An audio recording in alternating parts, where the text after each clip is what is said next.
Ah, no, proud heretic, I kneel at the altar of the rational. I don't know if I've been accused of being rational all the time. Hello, You an everybody, and altar? welcome. Okay. Whoa, I'm being cut off. That's a great way to start the new year. Welcome, everybody, to this episode of Chief Seat Critics Podcast. Season.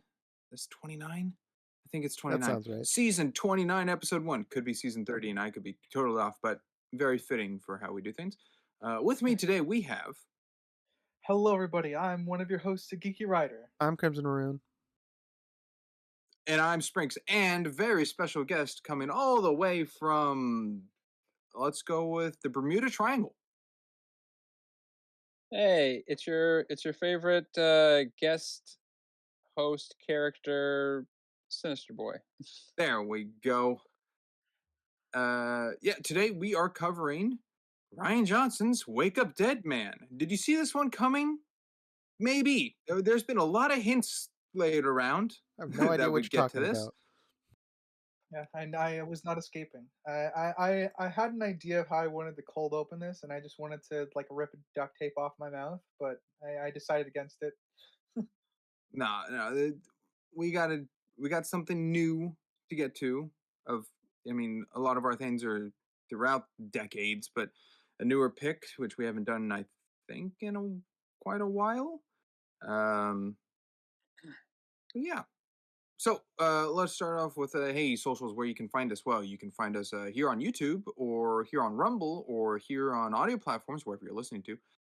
You can also see all our updates and everything we have over on Facebook, Instagram, TikTok, X, Twitter, Blue Sky, Blue Ski, LetterBoxd, where we have average out numbers and graphs. I believe that's all the sites. And yeah.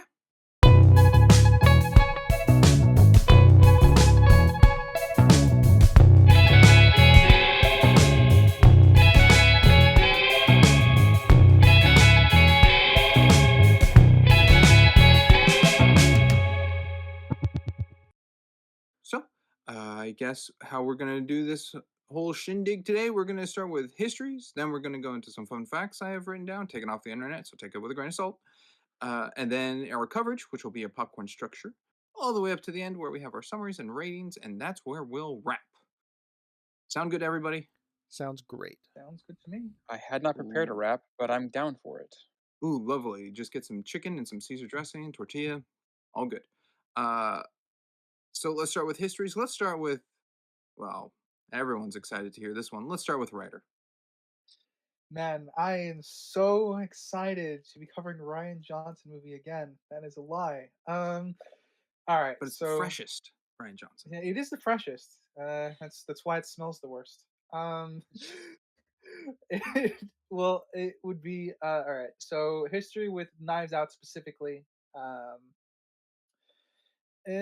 Subverting expectations guy. Heard he was doing the murder mystery genre. Thought it'd be a pretty good genre for him to do. Now I find he's trying to ruin the genre. So spoilers for my thoughts, I guess. But otherwise, my history with Ryan Johnson as a whole, I think he's a good director. I don't think he's a great writer, if that hasn't been made clear yet. And is part of the reason that I got inspired to eventually do the podcast. So there is that. But otherwise, from history, specifically Wake Up Dead Man, saw it once and a half for the podcast. Wonderful. Let's then go to our guest. Let's go to Sinister. All right. I remember when Knives Out came out, and I was very intrigued by it because I was like, oh, murder mystery, like full on like theater. There's obviously murder mystery like TV show specials and stuff now, or like your Hallmarks and things. I was like, man, I haven't seen like one of those in the theater in a long time, and then or like a theatrical release, I should say. And I was like, oh, and Daniel Craig's in this, and he's got a southern accent. I was like, that's very intriguing, and the whole cast and everything in that was like, all right, this could be actually really good. And I quite enjoyed it when I first watched it, and then obviously we've covered it on the podcast, and my ratings have changed slightly on it, but I still enjoy the aesthetic of it. And then, of course, Glass Onion came out, and I really didn't like that. It felt like a very, very, very big downgrade overall from Knives Out. And that brings us to now, the third in the trilogy. If it is a trilogy, I don't know. I don't know how contained it is yet. Okie doke. Let's now go to Crimson. All right, I've seen Knives Out and Glass Onion for the podcast. Talked more in depth on those coverages, but Knives Out, I think seen like 2 times. Glass Onion, just the once for the podcast. Wake Up Dead Man, once for the podcast. And I saw the trailer of this when it came out, and Spring was like, "Oh, I'm so excited for this! I can't wait for us to do this." So I saw the trailer, and here we are now. Yes, I was quite excited because we, at that time, were already, I think, slotted to cover Knives Out and Glass Onion in our murder Detective mystery season. season. Yeah. So seeing that this one was coming, I mean, originally we didn't know the set release date of Wake Up Dead Man, and we kind of had that shadowy scheduled into the murder mystery season, but it wouldn't be Yeah. out in time. Uh, so as soon as we had access to it, we're recording it right now, so it's coming at you as soon as we could, I think. Yeah. Yeah. And here we are. And made sense for the yeah, it was originally placement. supposed to be slotted in with the other two, but we didn't get a release date, so we eventually pushed it back. Yes, and we're excited to be back. Yay! Oh yeah. Anyway, I Yeah, had to saw dust off Knives. my old detective PNG.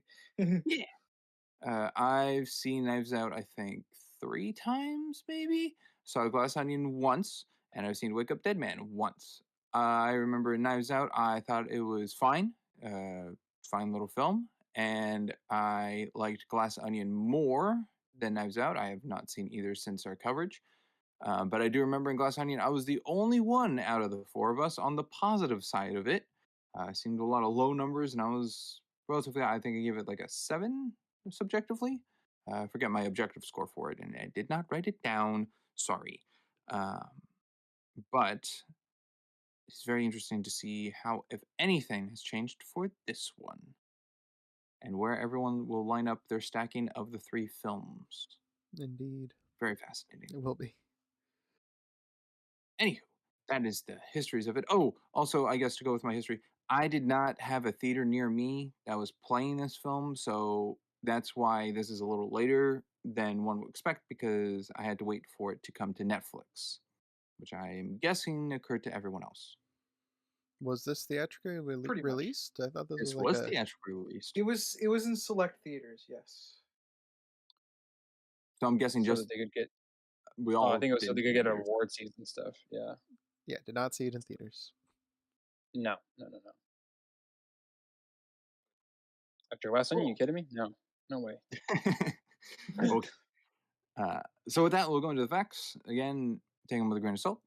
But Wake Up Dead Man original release date in select theaters was November 26th, 2025, and then it was put onto Netflix December 12th, 2005 or 2025. Excuse me. Ooh, this aged really well for 20 Yeah. years. It has a runtime of 2 hours and 24 minutes. From what I could find, it had a budget of 210 million, where its box office was 1.6 million. So comparatively to that, it bombed. But 210 million? Where did that from what I go? could find on I have no fucking Casting. clue. two, I know the first one had only 40 million as a budget. That's why it Wow, made money. yeah, I did have to double check. I found 3 different sites listing it for 210 million. that's crazy. So it has a rating of PG-13 with a genre of mystery and crime, and is directed by none other than Ryan Johnson, who has done such works such as Glass Onion and Knives Out, but also behind the creative process of Star Wars The Last Jedi and Looper. I've seen all the So, things a couple. mentioned. Oh, wonderful. You must be a fan of Has his he work. learned how to redraft his script yet? That's the real question. Oh, I got a couple fun facts here. First one, in August of 2025, Netflix announced that the planned theatrical release would be scaled back from earlier plans, and the film would only be taken theatrical release instead. Would only be a taken theatrical release instead of going straight to their streaming platform. Apparently, neither Ryan Johnson or Daniel Craig was very happy at this decision, and they both wanted audiences to have the option to see it in shown at cinemas, but their wishes were overruled. Naturally. That's Maybe if they made it for less than that's two movie hundred and ten business. million dollars. Yeah, I mean, listen, after Glass Onion lost them money, I think Netflix realized the mistake. possibly. Next one is like its predecessors. The film is named after a song. So I didn't know if Sinister picked this up. In this case, it is Wake Up Dead Man from U2's 1997 album Pop. Not their finest hour. Not a fan of that one, huh? One could argue not their finest album. Well, nah, you said it. I didn't say it. One could. Next up, at the end of Jud's letter, he said he has been writing it for the last hour. The voiceover reading occurs at 1 hour in the movie. Okay, well maybe it was just where I watched it, but it was an hour and 1 minute on my thing. Oh, maybe it was the Oh, Netflix logo. well, if it's the Yeah, Netflix that might have logo been the beginning, yeah. Netflix logo. Yeah. Ricky Jay is referenced in all three Benoit Blanc films. That's not how you pronounce it, so I'll just say LeBlanc because Yes, that's how I keep it got it. going. LeBlanc. It'll be LeBlanc. He was supposed to play the groundskeeper in Knives Out, but passed away before the filming. A photo of Jay in costume is visible in the groundskeeper's shack in Knives Out. He is then mentioned by name in Glass Onion when Edward Norton and Daniel Craig are discussing the puzzle boxes. And then here in Wake Up Dead Man, he has a stage show poster of Ricky Jay and his 52 assistants in the bar at El Diablo. Wow. Yeah, didn't pick up on that. Yeah, so a nice way to honor the guy.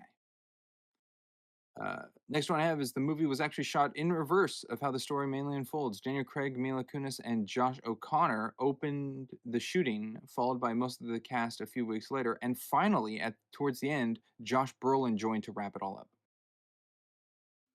Yeah, that's not a recipe for disaster in production.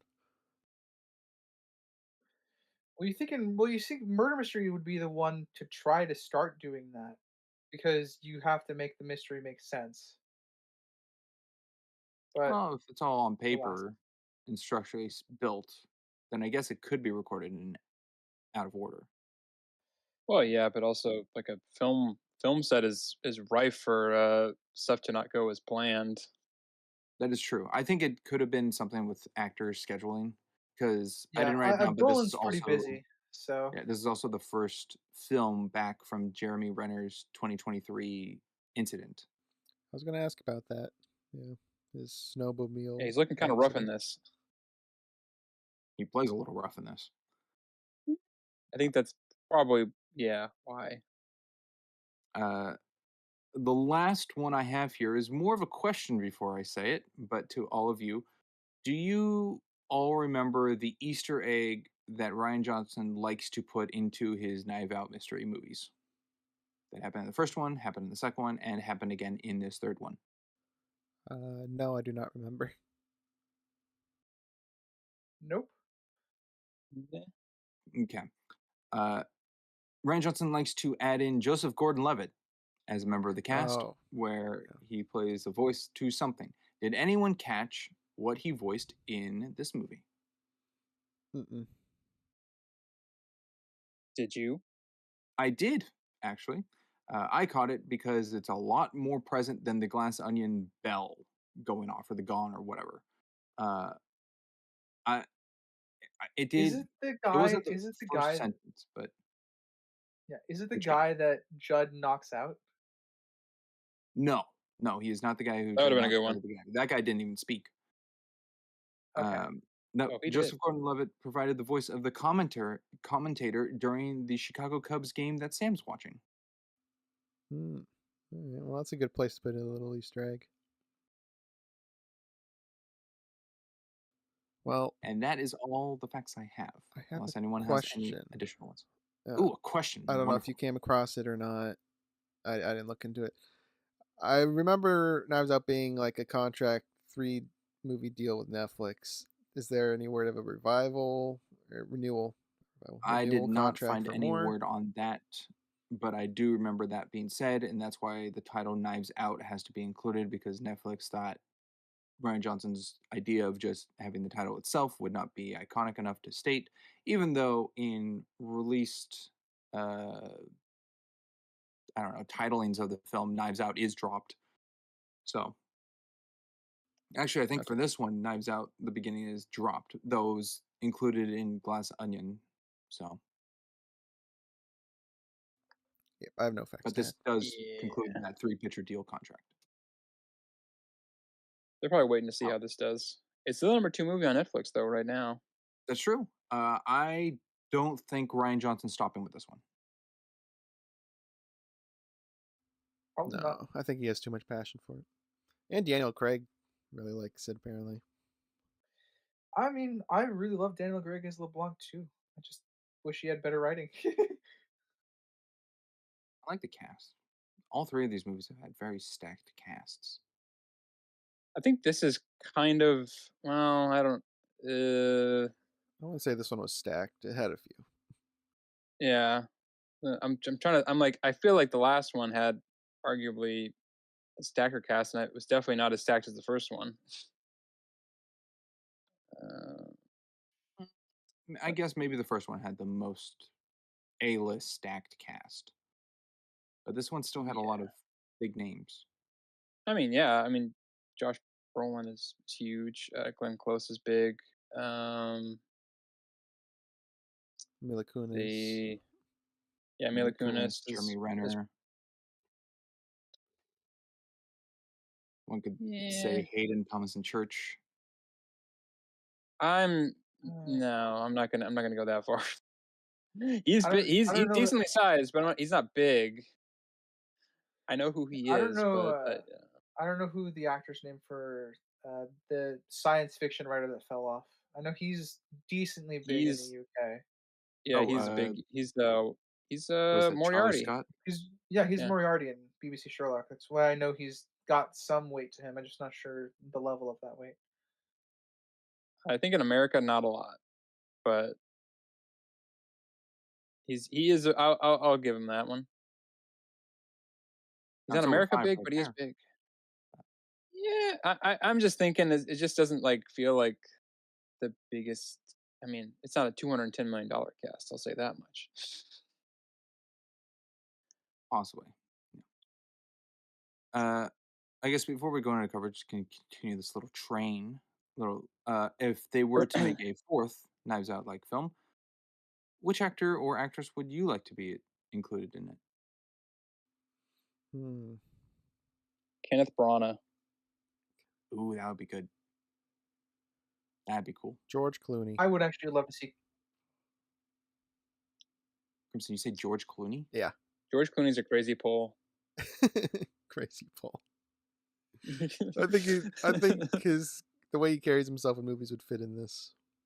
Would he be like a good guy or would he be a bad guy? Would he be like a piece of shit? He'd be I sleazy. think he'd be a sleaze Yeah, bag. yeah. He wouldn't be outright bad guy, but he'd be a sleazy dude. He'd be one of like the co-conspirators or something in the mystery. Yeah.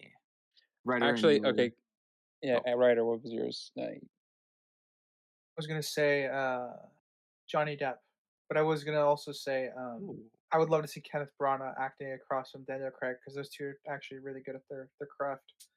Mm-hmm. good. If I couldn't get Kenneth Branagh, I would say Nicolas Cage would also be kind of interesting. That'd be cool. That'd be something. I think my answer would have to be Tom Cruise. I think Tom Cruise as some kind of character in this world that Ryan Johnson is creating would be wild. Tropic Thunder, Tom Cruise. No, not Les Grossman, because that would connect that world Ish. to this one, and that would I be mean, what a how connection. separate are those really? How?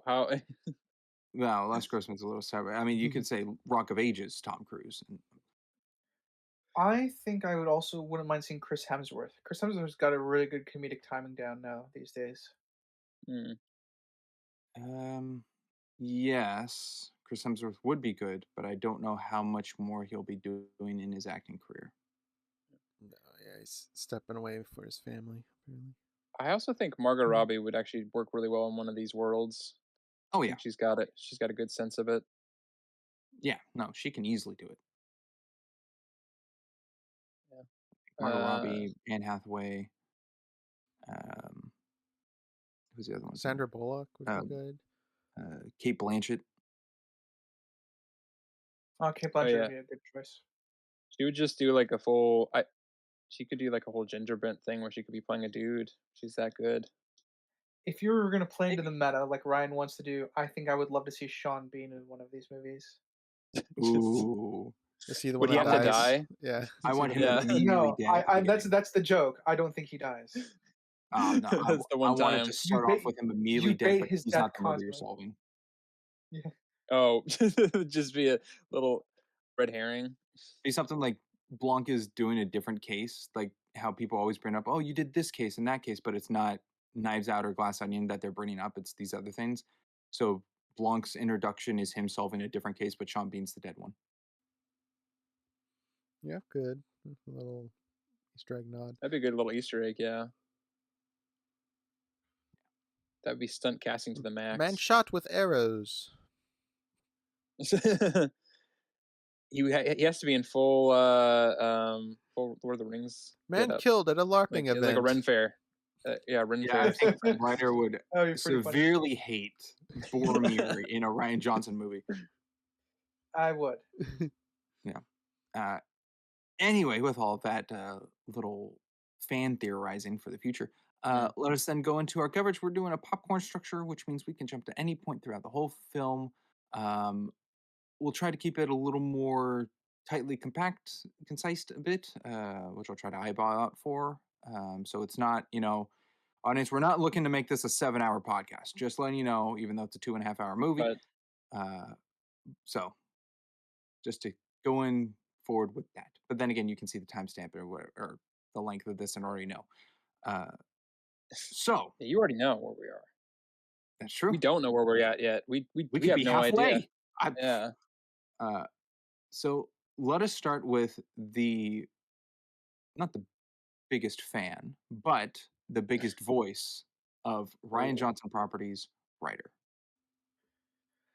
All right. Uh, I'll do a smaller one that bugged me because it's something that needed to be contextualized within the film to the characters because it's a meta knowledge thing. Monsignor is a title that needs to be granted by the Pope. I was actually Uh, gonna bring this up. yeah.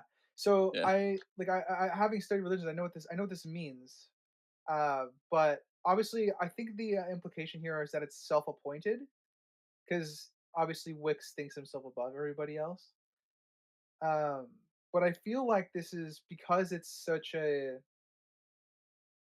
sticking point that most people don't know that. I feel like that's some for once I actually think Ryan needed to be more explicit with his intention, and it's very easy to do because Judd would know that that's a Pope given title, so he would ask, "Oh yeah, what was the process like?" Once he hears the title, like how did that go?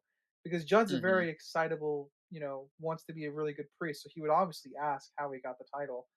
So it was an easy lane to kind of explore character traits and explore character dynamics that Ryan, of course, just ignored.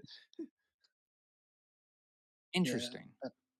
I didn't know the title had to be given by a pope, but now that I do know that, I think it's a little better because it just adds into more of Wick's lies.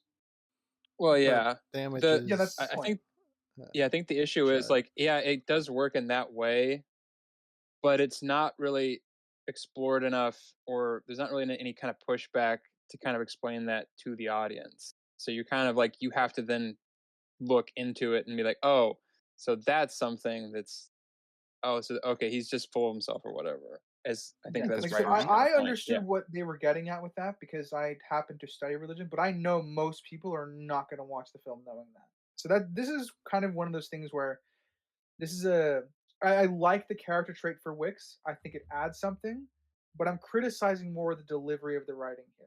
more so than anything else. Because I do actually like that he calls himself Monsignor. I do think that adds a lot of how he sees himself. My Hmm. criticism here is more focused on the delivery needed to be more explicit. Like Interesting. I think I disagree. the priest that sent Jud over there, his buddy, was I Yeah, can't. he calls him Monsignor. Yeah. I feel like that could have been a time where he brought up, just wait till you hear what he calls himself, and then Or that yeah, would be it. something. Yeah. That would kind of hint Yeah, towards it's a false title or something. yeah, that would work Um. too. I like I said, Yeah. the level of explicitness it needs to be enough to convey that obviously it's a self-aggrandizing title that he gave it to himself. Because I think that's the intention. I don't need him to Oh yeah. explicitly. I don't need to be explicitly told, but there needs to be more exploration of that in the film to get that point across. Because there is no attempt at getting it across. Yeah, I have this Uh. more as like a nitpick thing for me. It's Yeah. very It's Yeah, not minor. a no, this is huge issue to me. But yeah, this is yeah. definitely minor. To clarify, I don't think this is going to break the movie. There are other things that But it do. only gets worse from here. Fascinating. I don't have anything on the damage ladder for this. No. I like the It's not purpose of it. damaging. No, No, the no, it's a purpose of it hint. is fine. No, well, yes, and yes, it is, but it's also like you know, it's not to talk for Ryder, but the kind of the crux of it is, it's like it's an issue for him because it's not delved in. Like if you kind of know it and you look into it, then it makes sense. Otherwise, like there's no in-world pushback on it to kind of illustrate it further that it is kind of him being uh big-headed basically, which is There's no kind of needed. implication of it, which is why it's an underutilized character thing. So Yeah. it's there, it exists, but it offers nothing more to the story other than what I figured out his intention was. It's just not there. I just Beyond that. I think that's the whole point of it. Is those who know have another nugget of understanding to Wick and who he is.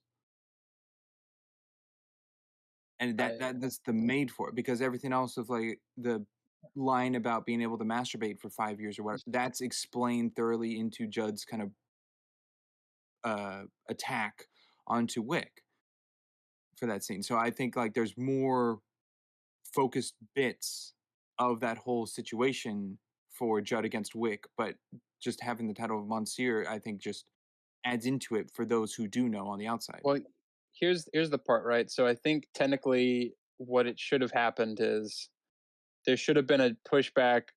in my- should have been a little bit of a I pushback have even in I have his a writing of see it. the Yeah. the issue is that the world doesn't interact with it. So I have an issue that it's not most people in the audience don't won't get that reference. That's my first issue. So it's not explained. My second issue is Judd would know because he is a very devoted priest and would know what the title of Monsignor means. So he would assume that it was given by the Pope, being on this his first meeting, his time first meeting Wicks. So the fact he doesn't comment on it is character damaging onto Judd. Not that we see, yes. I could say it's over the 9 month span that time jumps, but we just don't know. But that's the other thing, like even when he's having that big tirade where he kind of lets all of his issues out on him during the confession, he doesn't bring that part up of like, and you say Actually, you're Monsignor and you're not real, no, you're right. No, I actually counter my own statement. I think he did not bring it up in the 9 months because he corrects Blanc about calling him Monsignor, which Yep. means Judd does believe that it is Monsignor and not just fake. That's true. And Monsignor Jalapeno. I like I said, I need more. It's from what I can I infer of like what has it. been given to the characters. Yeah. Like I said, that could be a term of respect for Wicks. He could have actually been given that from the Pope, but again, that's not explicit enough for me to understand. And given the characters that they are, I'm more inclined to believe it's a lie. Yes. That's where I lean. I don't Mhm. think he's actually a Monsieur. I kind of to Like I said, touch I do on. think I think it's yeah. Sorry, No, I'll you're leave good. it there. No, I was like, kind of you touched on something that I kind of wanted to bring, and I don't really have an issue with this per se, but I just kind of want to bring it up and get it out there. Um, is they're framing this as Catholic, but it's not really Catholic. It's more just kind of Christian. I don't want to get into the whole religion thing, and I understand why, because I think a lot of the Catholicism stuff would be what's a soft word to use here, abrasive. Abrasive is probably not the right word. I would say they're very Okay, okay, devout. yeah. Maybe devout is the right word. A devout, As yeah, far as like it's a little bit heftier. It's a little bit heftier than actually a little bit more hit you over the head kind of thing than this would than I think they would want for this. Is probably a good way to not not commenting on the thing itself, just saying for the subject matter, it's a little bit much, right? The closest you get is Um, LeBlanc breaking down his views of religion on his introduction. yeah, That's probably the closest you're yeah, gonna get. yeah. So and it's fun that like I said, it's not a problem with it because I understand why they're doing it because it's not as easily palatable for a lot of people to kind of a lot of people don't really aren't as hip to Catholicism as they are like just Christianity or your other subs. It's just interesting to frame it with, but obviously they have to have like the big Catholic Church, like a big industry kind of thing.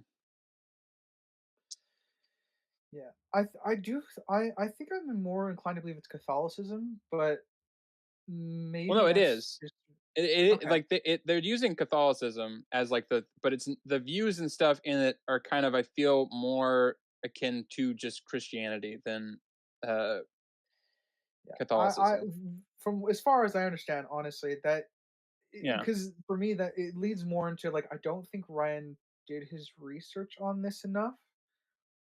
Um, because like I said, I you're right in the sense that they portray more Christian values than Catholicism values, which is an interesting. I mean, again, it would be interesting if they were playing with the dynamic a little bit more. Obviously, that's not the point of the story, but uh, yeah, okay, that's fair. Yeah. Like I don't have yeah, it's not an issue for me personally cuz I'm like I can kind of see why they went with a little bit of a softer A broader divination, I paintbrush, would say. Yeah, broader broader strokes. paintbrush. Yeah. A little bit more of a yeah. Most people can kind of get it, whereas unless you're Catholic, you're kind of not really going to understand a lot of the stuff. Um, so that yeah, it's not an issue for me. I just was like I found it interesting to bring it up. All right. Can I bring up something, Springs? Well, I'll just tack on as everyone was having their Okay. conversation. I am Mm. comfortable enough to share that I am a religious man, but for me, the easy fix for me that just like was a clear excuse for me is Judge just saying that the church is poisoned and that it is a Wick's ideal of what his homilies and sermons and congregation and all that should be in his eyes, and I just saw that as one of its Yeah, own. you can divorce it from the rest. Yeah. Yeah, so that's the excuse I saw it as to just lay out that no, this isn't like devout Christian or Catholic or any sense of that. It's just around it, but it's not. It's very Far Yeah. Cry 5 religion Yeah. aspect kind of feel for it. So I think the only like one who I actually feel like is actually religious here is Judd. Um, Yeah. and I mean that's the intention, right? I do think Judd is actually a good ca- Catholic priest Hmm. from what I can gather. So I would like to jump to a broader topic of characters in general, being a question of whether they utilize the cast in this very well. Not just like the actors, but Um. like the actual characters themselves. I feel like there's so much fluff characters in here that get nothing. It's pretty yeah, crazy. I I feel like my issue. This is something after I watched it the other day because I think when I first kind of was when my first reaction after viewing it, I was like, oh, that wasn't as bad as I expected it, or that wasn't that bad, or whatever. And so then I was kind of churning in my mind, like, because there was something that was bugging me, but I couldn't quite think of what it was. And I was kind of like, each of these kind of, let's just call them the ensemble of witness, suspects or whatever, don't really feel like they have anything to do other than this one big moment, and then there's really nothing else going on.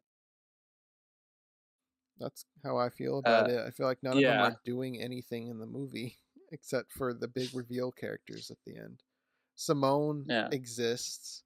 You get your one big moment for Vera talking about um, Psy, or what is that? yeah. Um, The illegitimate son or yeah, whatever. Yeah, that's her big shining moment, but she's not in the movie really doing anything.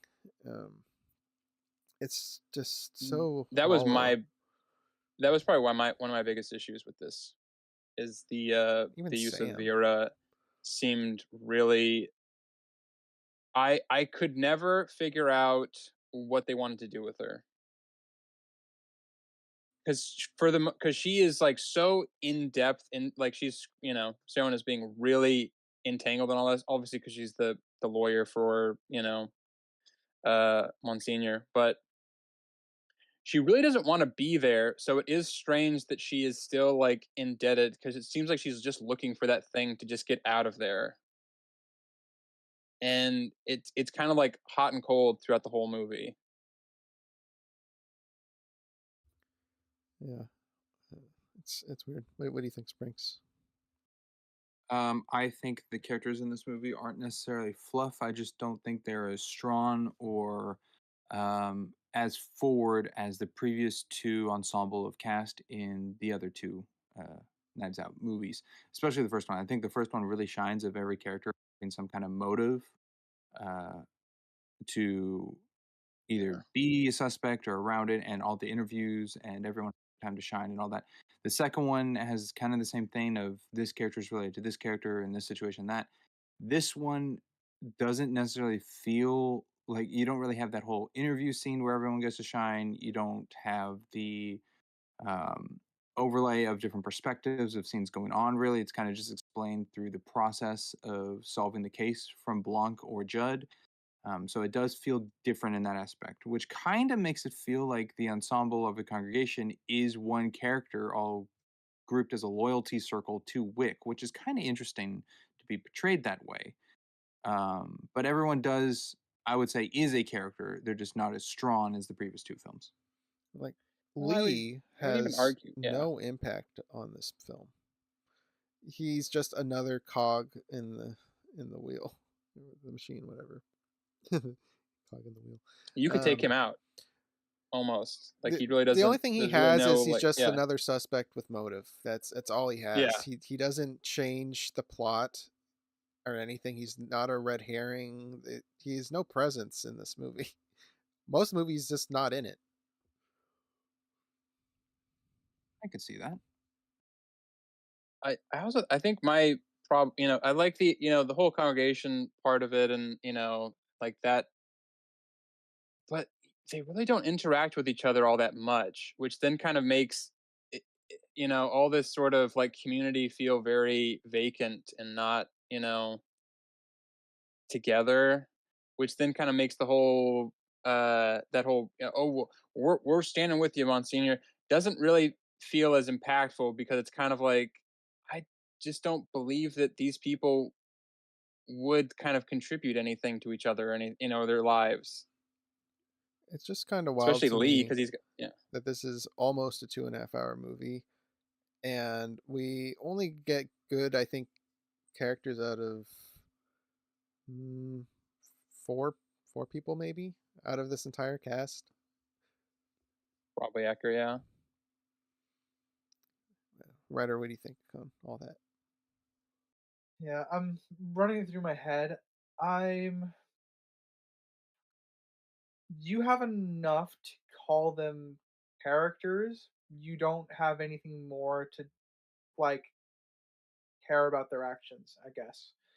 The only one that I felt like I understood their motivations probably the violinist or the Yeah, cellist, Simone. Yeah. Simone. Yeah, I think I understand her probably more than the others because there's a line that really contextualizes her, and it says she doesn't care if she's being scammed. She wants to believe because she needs this, you know? Hmm. So that I think was enough to kind of click the rest of her character. And for me, I agree with Lee. I agree with uh, uh yeah, I agree with Lee. Lee's probably the removable one, quote unquote. Um, but I would say that even then, not all the characters are well defined beyond some very very basic traits. I mean, Sam, Yeah. he's I just mean, in the background. I barely even say background. He's just not in the movie. He got he recorded on a VHS tape. Which what is up with Ryan Johnson just shoving these old technologies as plot devices in these movies? The first one had the well, we VHS got that. security. Glass Onion had the stupid fax machine, and now another Since each VHS tape. film is modernly day filmed. Yes. I mean, this one does Well, take place Holy Week of 2025. listen, if they didn't have this old technology, certain things wouldn't be able to happen. Which is what we brought up in Knives Out Even with 1. old technology, certain things wouldn't be able to happen because I'm pretty sure they'd find a diamond in a corpse. That would be something they found There in was the no autopsy. autopsy. Straight to the Uh, straight to the mausoleum. Hey, if you have pull, you can just do whatever you. Yeah, like how did they not notice that he? Yeah, no, we'll get to that. So okay, Fucking so Jesus. I mean, yeah, Yeah, there's a lot sorry. wrong with that thing, but um, Oh, Sinister, a Jud reference. Nice. uh, yeah, I mean, I can go again. Well, you Unless said you Yeah, it want sounds like please, something's on your mind. yeah. please. Okay. Yeah, I'll continue with my train of thought then for the technology thing. Um, Yeah. they would have found the diamond in the body because he takes a breath after he swallows the diamond, so he didn't choke on it, but that thing still carved him up going down because it's sharp edged. Hmm. So there's no way they don't notice something like that in an autopsy, even back 20 years or 30 years back, I guess. Well, Don't remember no, it's been a Martha while actually. was a kid, so Martha was a that's kid, so probably a it's been a long So time while. it's like, ago. but they let's say like Yeah, they 50, would 60 still years. 60 yeah, they would years. still have the yeah, they would still have the tech for that. But so that one was just one of those things where the plot was being contrived to get a certain outcome.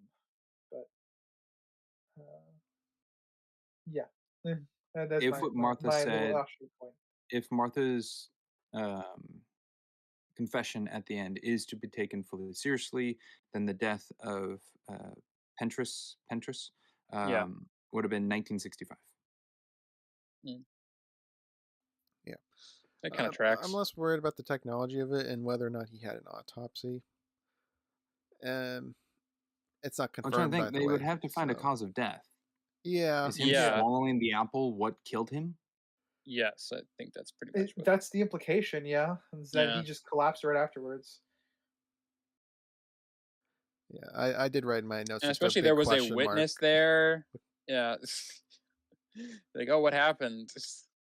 Well, Martha said she'd take it. She's been holding that in her heart for 60 years. Well, yeah, but like I said, I'm just saying, it's a convenience. It's a very big convenience. It's a contrivance. It's a contrivance, if anything. Possibly. I don't No, know if no, I'm the only one definitely. who if I'm the only one who felt this way. I think they kind of dropped the ball a little throughout the movie, but I thought there was going to be a gimmick or a shtick that every time Martha comes into a scene, it's a jump scare. No, they didn't do the whole Young Frankenstein thing, unfortunately. No, I they did I started did it. I'm enjoy like, I did oh, enjoy okay, the this first is few times.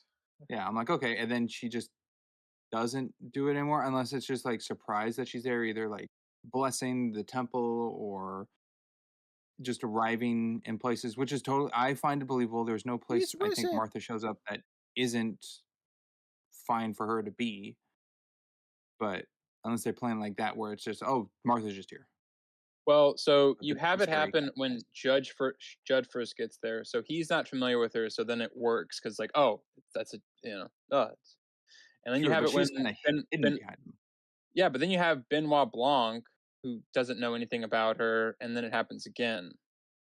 So everybody else in the town would know that she's kind of everywhere. It's kind of like that. That's I think part of it.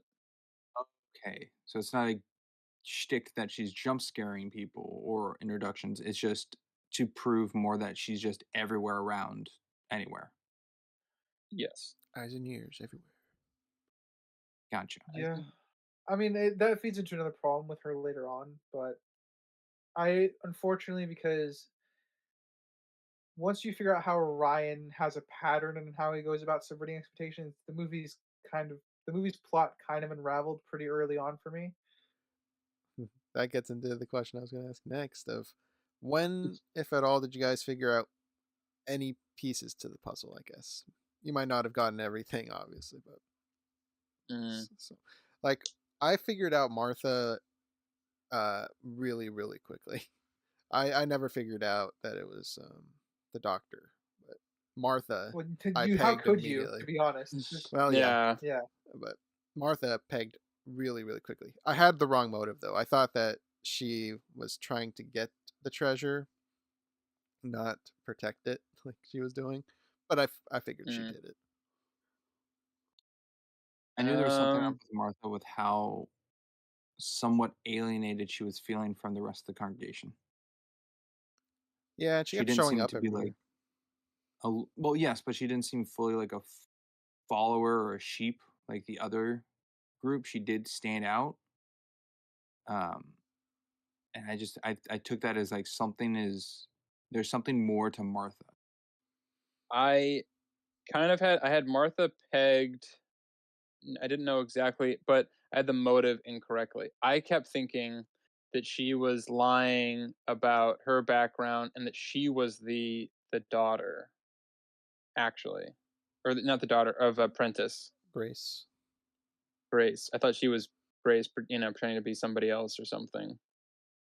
Oh, interesting. And yeah, but I was incorrect about that. But I was like, something's going on with her. There's some, and then it kept going. I was like, okay, definitely something's going on with her. But then yeah, I had the motive completely wrong.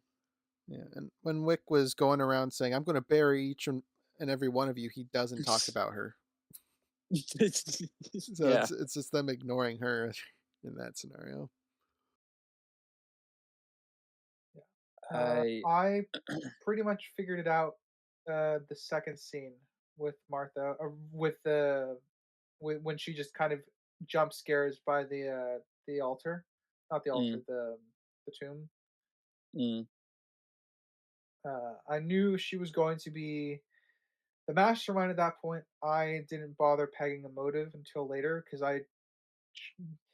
you know, I knew because it's Ryan Johnson. He was either going to blatantly lie to me with the how he decides to film something, or uh, that it would he would try to recontextualize it later. So I didn't bother trying to figure out a motive. I just knew she was going to be the mastermind somehow.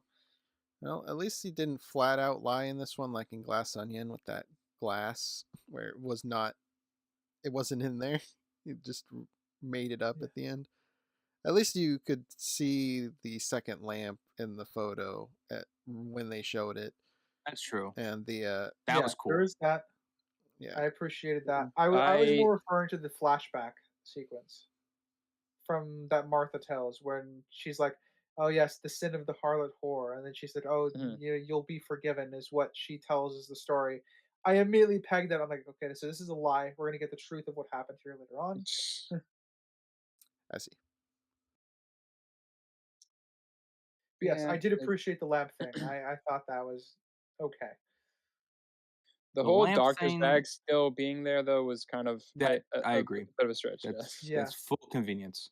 I yeah. yeah, think I think Nat hid because even when the bag's found and brought up by Judd, he acts like, "Oh, damn it, I've been found out," and then comes out of the booth.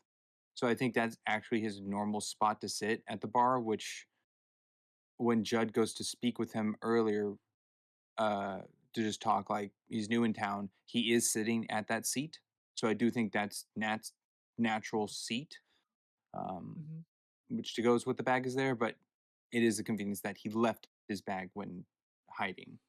Yeah, the only benefit that I'm willing to give it, and it's not much, is that he's drunk. But even then, I won't forget my bag if I'm drunk. That's my personal experience and anecdote. Well, and there's just the Oh, luck that he was able to see them get up and hide without them seeing him. Before they walked Because in, yeah. if you're walking into that building, the door's facing the table, so they'd probably be looking straight at him. So there's that. Him being at a bar makes sense because they establish he has drinking issues as part of Wick's like blackmail, I guess. Like, you're hmm. drunk while helping kids, so it makes sense he'd be at the bar. Just the fact that he got away without them seeing him getting away. That's the more convenient part for me. I also find it interesting that so in that scene they think they realize what he means, that like the bag is still there, but then he doesn't say that. Oh, you're idiots. The other lamp thing is not there. LeBlanc Oh likes yeah, to because hold his cards. I It's like mean, the fourth way I of wish the I impossible room. yeah. yeah, LeBlanc doesn't like to play. He likes to hold his cards close to his chest. Doesn't like to interview his suspects because he's a good detective. Thumbs up. And um, He likes to he's funny. somehow That guy. convince the police to bring the top suspect into the police station, into the morgue, to tamper with evidence. Here's I do have a problem with that. Mm-hmm. Go Is on. there's they keep saying, Jud's guilty, Jud's guilty, Jud's guilty, Jud's guilty. It's like there's no up until Samson is murdered. There's really no evidence tying him to him. It's not superficial. It's not Circumstantial. coincidental. Circumstantial Sorry, evidence. Yeah. circumstantial. Whatever. Yeah. And And yeah, they just like, oh, we got to arrest him. He's the only one there, and it's like, hold on a second here. No, it's mob mentality of loyalty. I mean they had a lot of circumstantial evidence. So. They had a lot of He was in a trap circumstantial room. evidence. He was the only one that could have gotten to him. He had possession of the murder weapon beforehand. So it's viable that they thought he did it. Eh, there's no DNA. There's no like finger. Like there's nothing else. Just like the situation, and also I don't know. It just seemed like they just kind of kept pushing for it over and over again to the point where I was like, even after like, okay, this could actually have happened. This is something else that could occur. It was still like, nope, he did it. I wonder what Mila Kunis was doing in this movie. Every time she popped Right up, to the she's just cast. like, "Hey, LeBlanc, got any news for me to help with my case? I have She nothing was to bring Well, to reading. She read you." it. This She is read a in between detective Family Guy novel. recordings. Yeah, she read a detective novel, and the other thing that I think she actually added, which I liked because it was competent police work, is she was describing how they had to fix the figurehead to the blade. Okay. Then she got the tech guy with the Those are the only things. VHS, which I That, don't that get tech guy was working overtime. because that was in a different building, like way out in like the woods area with the crypt was. How did the little clicker in the church manage to affect that at all? That'd be really That is powerful. quite some range. Yeah.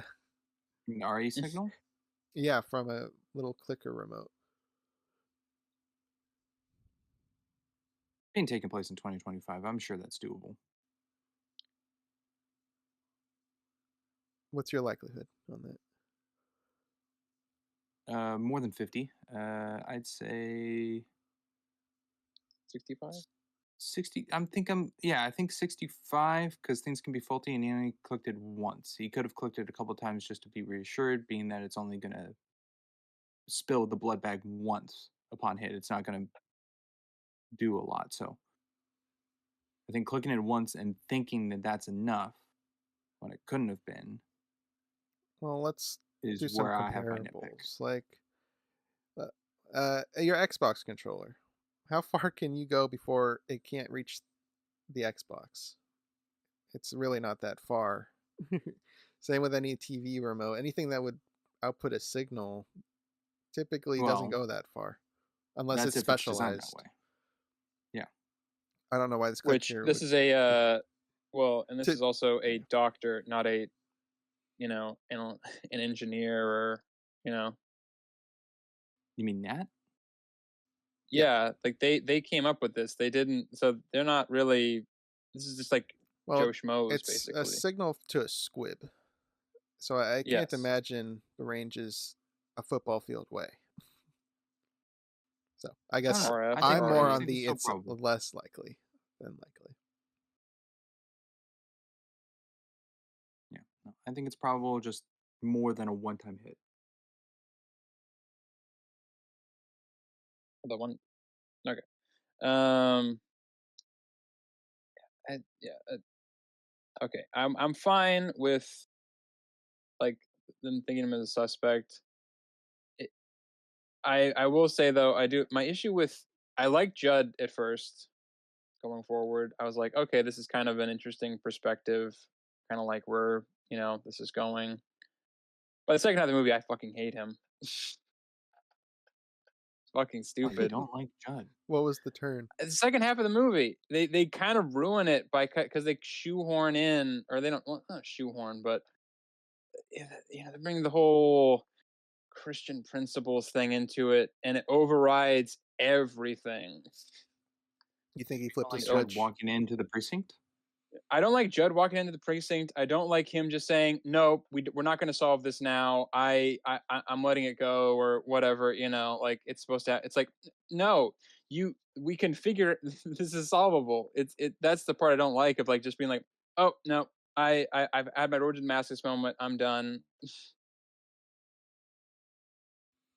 I can see the Like, point. It didn't bother me yeah, too heavily, but I can see it because it is kind of a light switch.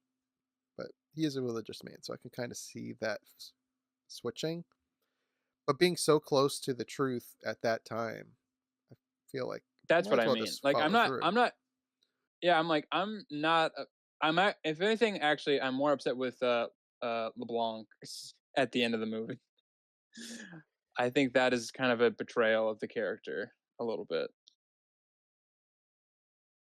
But what is this character, anyways? We talked about Yeah, how he got I kind was of gonna beat say, up in the second one of like setting up um, the sister as like a target.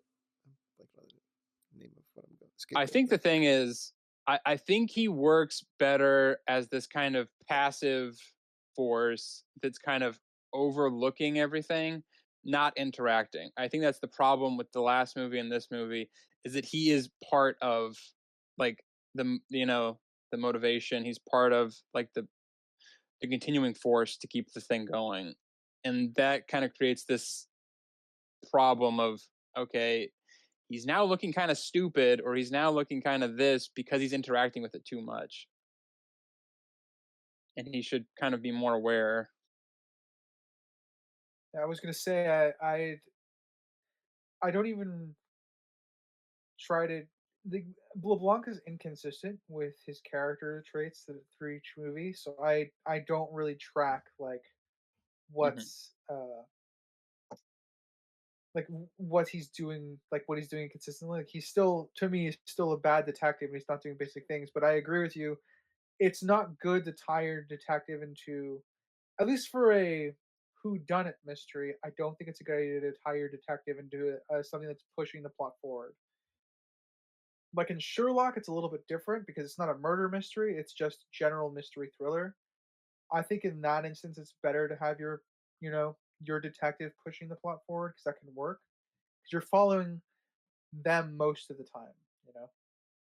Yeah, I mean Columbo works because you already know who did it, so it's more important that you just see, oh, how does this character figure out how they did it, kind of thing, right?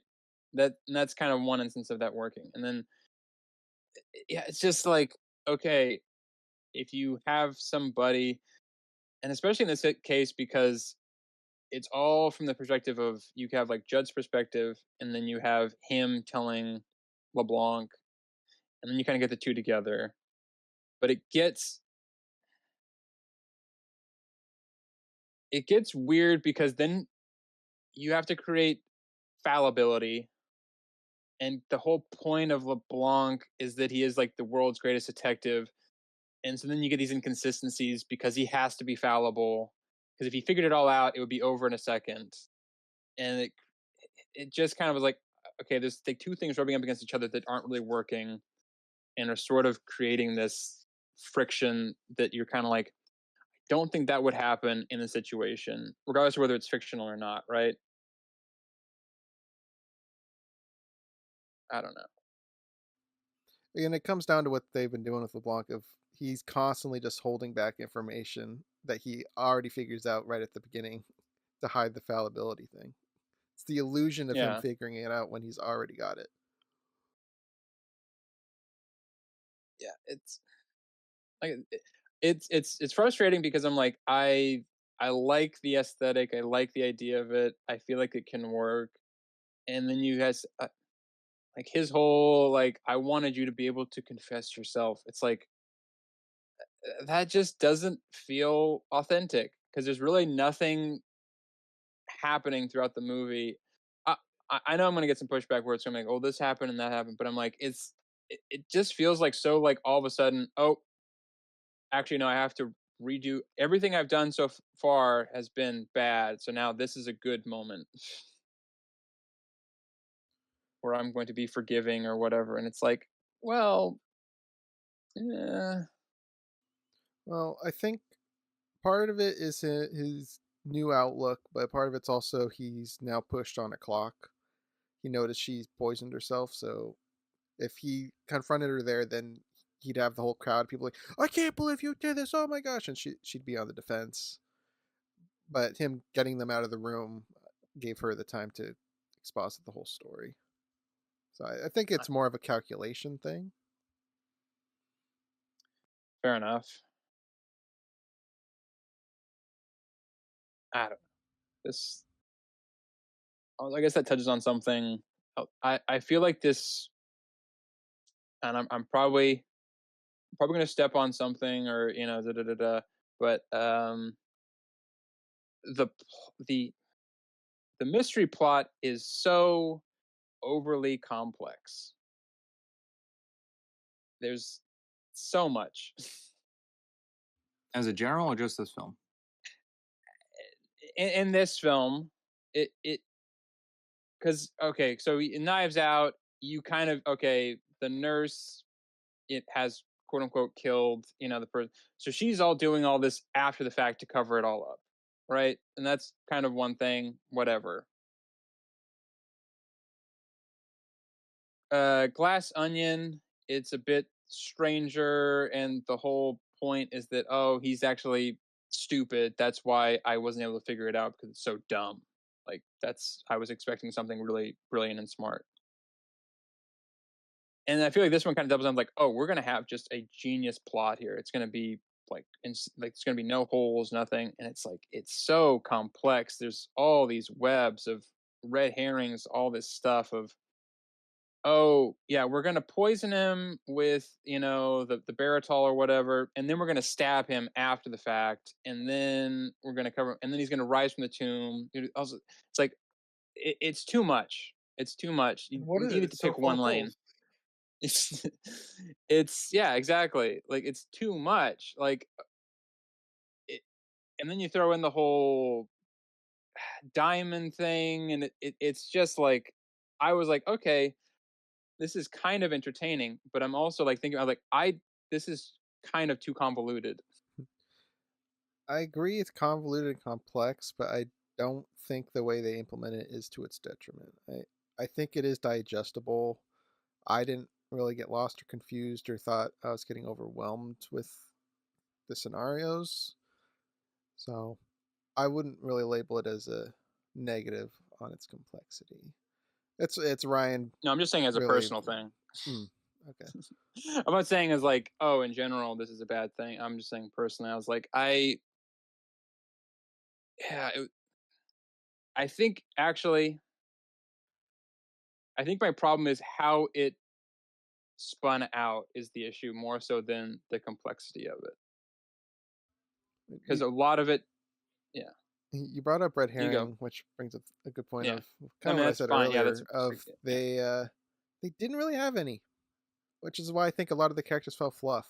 There was never a time where they suspected Simone did something or they suspected Lee did something. I think that's kind of why I feel like they're fluff. Is the plot never aims at them.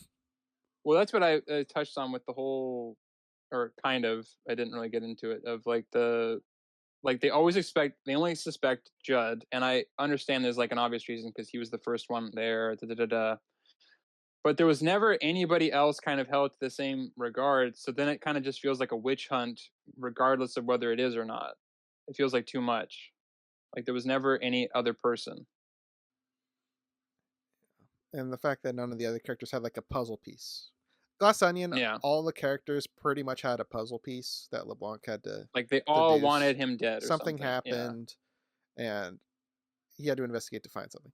This, no one had puzzle pieces except Martha and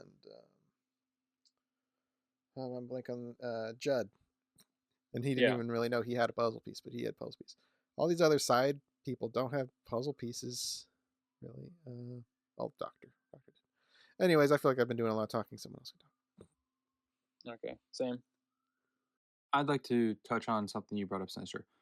What do you think was the purpose, if any at all, to Blanc sitting down saying he can't solve the case for Martha to then confess? I mean, I think I agree with Crimson's point that it was mostly to actually get the confession or to get like proven as correct without having to deal with like a room full of people to then kind of cover it up. So I can see that. Okay, do you think Um, Blanc knew? yes, Blanc did know. I but it's kind of,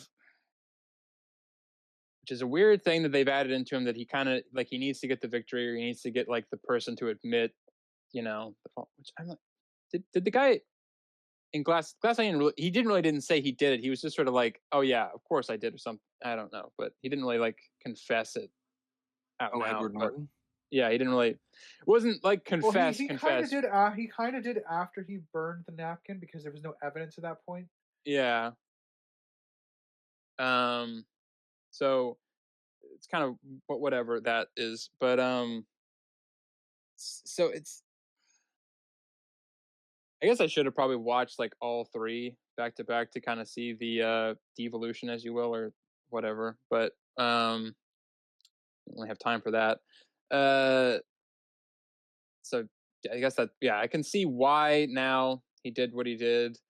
I don't like that it's sort of like it kind of makes him look bad in universe. I guess is sort of the problem with it.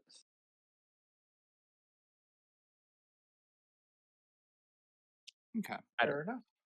Yeah. Uh, I'll jump to I think one of the earliest parts of this conversation, which is Judd's character. I actually quite like Judd's character for most of the film. I don't. I guess the reason I liked him is because he's very consistent with himself. I didn't, even though the choice to commit to being like a good priest or whatever, I think that does get in the way of pushing the plot along. But I never really found that to be out of character, even with the whole light bulb No. Yeah. Damascus thing.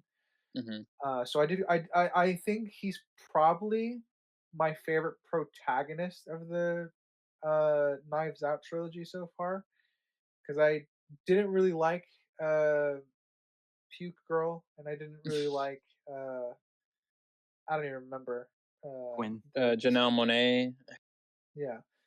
I felt like this is the only time I actually liked the protagonist, so I did feel there was a step up in at least in terms of character writing for that. But even though he's characterized very basically, I don't think at any point that's broken. Well, that's why it's so simple. It's so it couldn't. Yeah, no less room to screw up for sure. But Yeah. I do like Judd's character quite a bit. I think. Uh, I do agree that there are some points where it crosses the line a little bit, but I think for the most part I did enjoy his character. I don't think I ever hated him, or I never found him to be annoying. I guess would be the word I should use. Yeah, I kind of jumping off of that. Um, Something else that I was kind of thinking on was, so when we're introduced to Monsignor, he is very much a control freak. He's very, like, are you here to take my church away? All that kind of stuff. He's asserting dominance. He's being very, like, I am in control. And you kind of get the gist that, oh, he is definitely like, this is sort of end all be all for him, right? And then as he's, he finds out that Sai is his son, and he's talking with Sai. This is before like the meeting where he decides he's going to burn everything down. All he does is just talk about how he hates everything he's doing and how he hates the congregation, all this stuff. And it sort of runs, I feel like it runs counter to this control freak, this person who end all be all is what he's doing. Just be like, yeah, a bunch of fucking losers. Like, I hate this. I want to just go retire and do something else.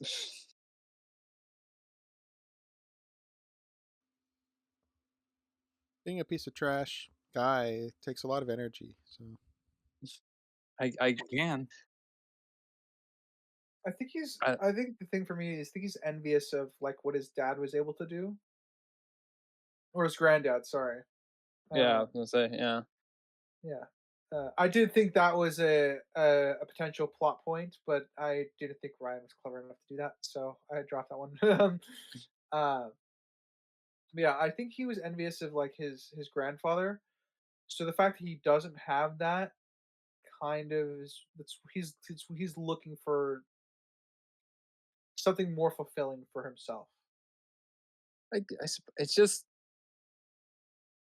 So it might I just be get the what you way it's mean though. presented. Yeah, it's just, I think it's just the way it's presented where I'm like, I can kind of see both sides, but at the same time, it kind of feels like a little bit of a nick in the character of like, oh, to set him up as this sort of like, this church is mine.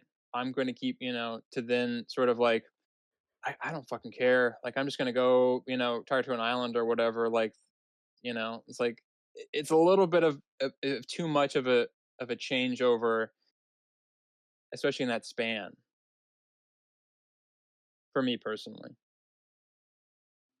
Sprinks, you got any points? I feel like it's been a while since you brought one up. yeah, no, I got a couple.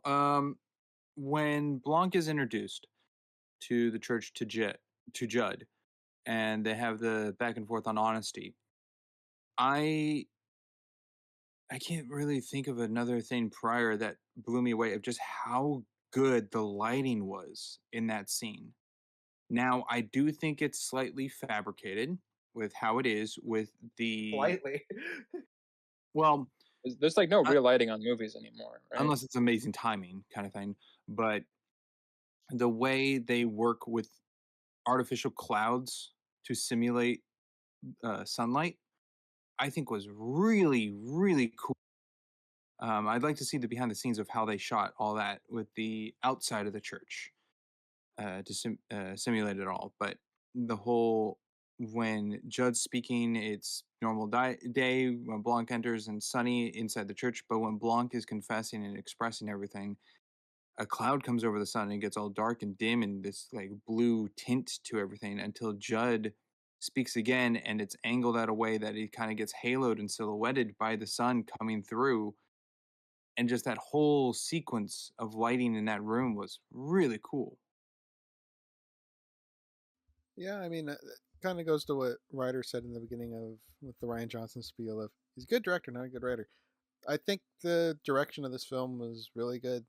The cameras, the lighting, all of it. Though I do have one big annoyance on the direction. Um, I don't know if you want me to bring it up now or Which later. is Okay. Um, uh, when Sai said he recorded the meeting and they Oh, they go did the look at zoom it. and dolly. Well, it's not the point of view of his recording, and in it, he doesn't have his camera. Yeah, I have two more notes on that one. The recording from where he's standing outside the church to get the, I'm gonna cut you out like a cancer. That camera angle is not lined up with what's in the video, and it also does not line up with the video of uh, him recording the last uh, sermon before he dies. Wicks dies, so that camera's not lined up with where he's seated, shown to be sitting, and where we're going into the video or whatever. So, Mm-hmm. What do you think about uh, all that camera stuff? Guess I'll have to take your word for it because I didn't catch any of that is off. Oh, the thing I brought up, yeah, or those, what Ryder brought up? The camera angles Ryder's talking about. Yeah. yeah. What Like I about? said, those ones stood out enough to me because I'm paying more close attention to that because it's actually an object in world that's being used to show footage in the film at some point. Yeah. How did you feel about the footage presented as being footage, but then it transitions to not footage, and then him in that flashback, I guess, doesn't have the camera that he claimed it was recording the whole time. In the instance where Sai says it's all recorded, shows the camera or the feed, and they press play, and then it shows the whole talk that Wicks had. Yeah, where it's cutting to Threatening. different person's point of views. I The think camera's moving. Yeah, I think no, I think it's edited very well. What I think they are watching is not the feed of what we, the audience, see. Of course, I think there's a camera somewhere else in the room of a stationary look of what's being picked up that is then showing off to Blanc and Judd of an explanation. So they get all the audio they need of understanding what happened during that meeting. But the shots of change and what's on Wick and what's on the congregation in the room and what's on Judd when he enters, that is all portrayed to the audience of the film look. That's how I took it. Oh yeah, I mean, I agree. That's how it ended up being presented, but I don't think it's good for doing that. If you have a character Oh, I saying think it's "I great. recorded it," the characters Yeah. pick it up and look at it, and then we don't see that. I I don't think that makes sense from a movie making standpoint. Okay, I Or disagree. It makes sense to me. or establishing where the camera would be if they are changing it, like what they did. We don't see him holding it. We don't see it on a wall hidden behind a book, or there's no camera in the flashback. There's a So possibility it wasn't even a camera. It could have just been audio recorded. Again, something they could have shown. Well, yeah, because I he's like, oh yeah, I filmed the whole thing. yeah, and he's been shown using the same camera setup True, that this is the whole one he time. passes over anyhow. So But it's also believable the footage could also just be stored on that. So they don't establish seeing any where other gadgets. he seeing the uses. shot where the camera was set up to record, whether it was in his pocket recording audio only, or it was a It different was on the side of the room, couch. or the phone He just had it. Yeah, what he just he had it uses. nestled. Like he just had it next to him, just pointed outwards. In the flashback. Okay, well it could be recorded in audio. In the flashback, yeah, with the scene where they say the parentage and everything. It's just on the side of him. Well, I guess I missed that then.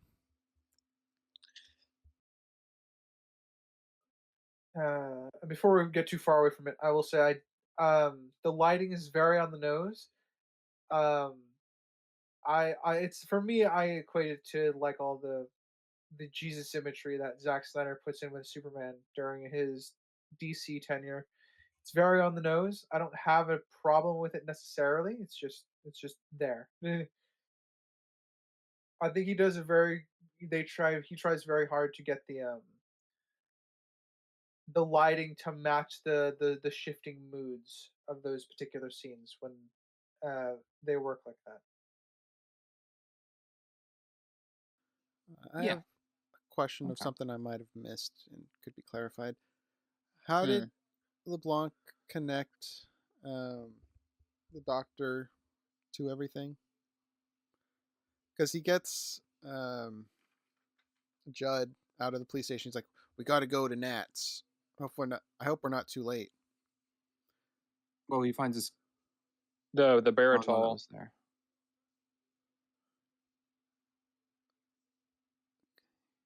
I mean, I that, think he finds the medication, or not That's in his bag there. But at the precinct, how does he know to go yeah. to How does he? Nats? That's what you're asking. Yeah, I don't remember them ever giving him any information that Nat's involved.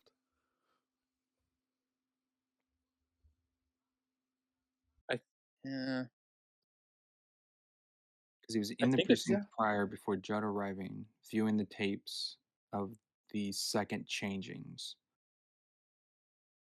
Best I can believe is that in that showing the rising of Wick and attacking quote unquote Samson is Blanc piecing together that there's no possible way that that is Wick or Wicks, being that he's passed and presumed or registered as dead.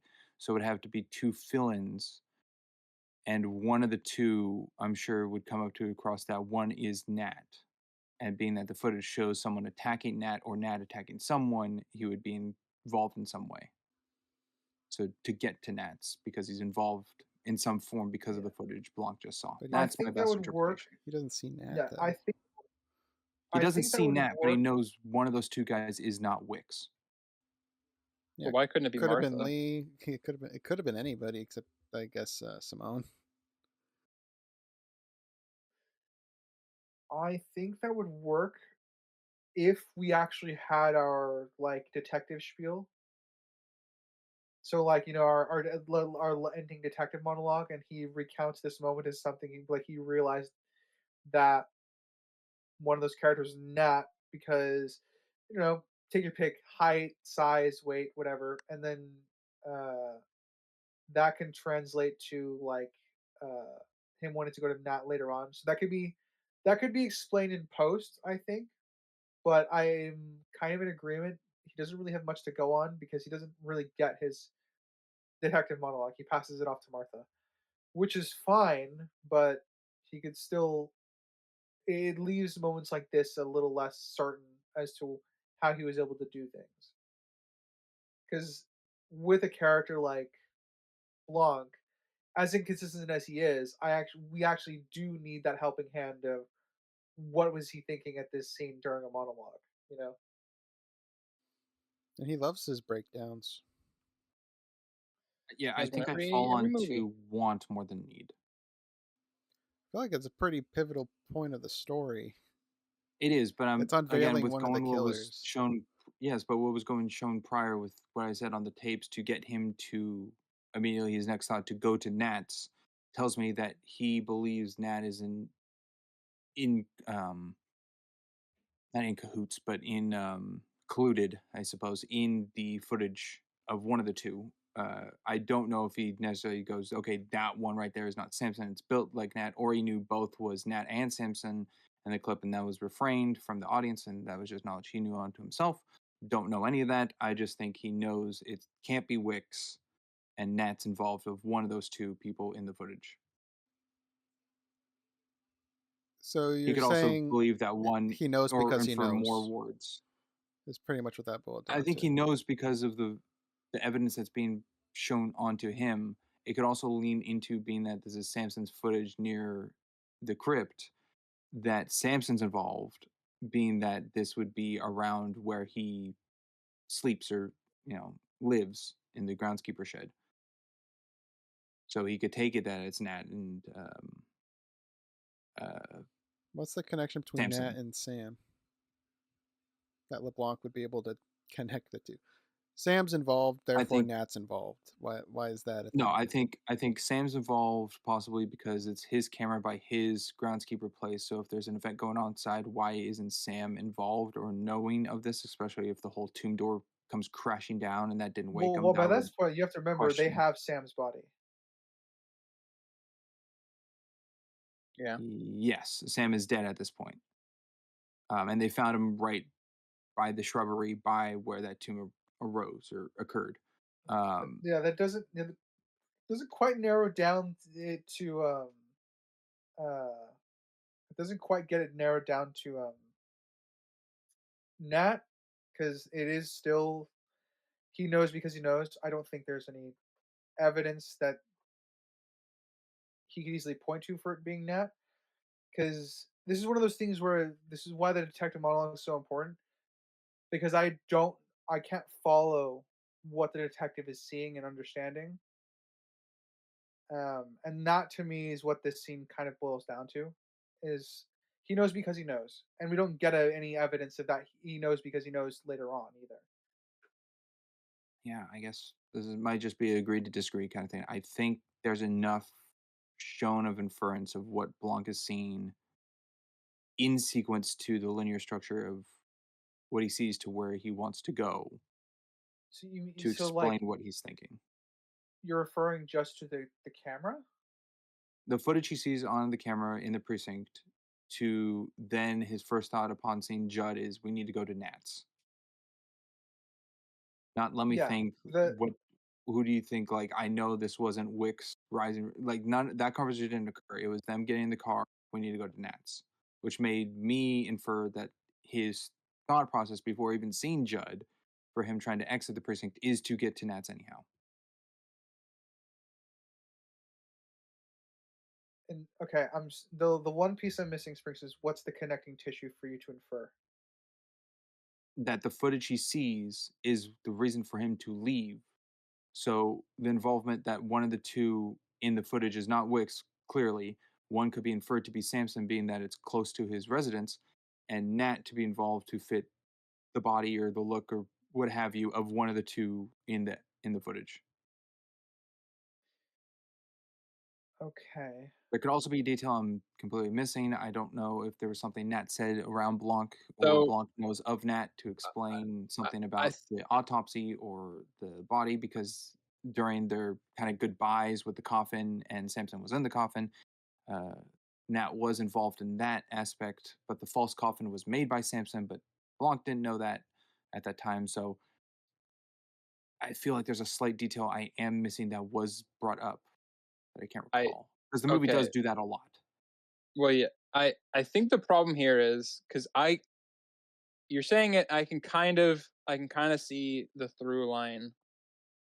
I think the main problem is unlike in other ones, it's really not clear, and that is an issue of like if you can't pinpoint the moment somebody goes, "Aha, I have it," kind of going back, it makes it really shaky. It makes it really not like it's like okay, it did happen, but I don't know how he knows it happened beyond just kind of like, "Oh, he's a great detective." Da da da da because all the pieces don't like unless you like really like I can kind of understand okay he probably knew he knew because he's like I don't he's a rationalist so he's like okay Wicks did not come back from the dead so somebody else had to be involved. Who else could it have been? And then process of elimination, oh, would have had to have been one of these 4 or 5 people, and then go from that like who was last seen with the body, who was last doing this and that. So by process of relation, you kind of get there, but it's still like it's so vague. It's so not like delved into specifically of like how did he know that he did this? How did he know he did that? Process of elimination kind of thing. It's just really vague, and I think that's kind of the problem. Is like it's so vague that once you even get the answer, like I just don't know how you got there, right? I don't want to harp on much longer, Possibly. but one last little probing is the Mm. Sprinks. Why do you think he picked Nat over Lee? I think he picked Nat over Lee because Nat's connection as a doctor and Nat was the one in the photograph with the that Blanc picked up of the two missing devil heads. So Nat could be connected more than Lee because Lee hasn't given anything connection to the events of what's going on. And I'll leave it at that. I would like to just question Sinister on something since you've brought the words up a couple times. Sinister, are you familiar with our relatively newly acquainted damage ladder? No, and I have no business or want to learn it. Okay, totally fine. I just Yeah. want to state that for the audience listening, that then Sinister's words on the damage ladder aren't correlated to said damage ladder. Yeah, that's good to clarify. Yep. So that was really damning. That was really a harping No, on I'm just of saying you bringing up words that we no, have such as problem and issue yeah, don't necessarily mean our definition of what we you're have those right. words categorized. I'm using the English dictionary version, not the cheap seat critics version. I will Cool. state that All on right. record. I'll jump But yeah. to one of the issues for having Judd recontextualize. You have write this down, writing all this story down for Blanc to read. Um, One, he would not be able to write all this down in an hour, but I like that it's a very, very basic way to convey exposition to the audience of the cast of what's going on, all from Judd's point of view. Um, However, since this is Judd's supposed to be a good priest, I have to point out that the church care more about confessions than therapists do breaking patient confidentiality.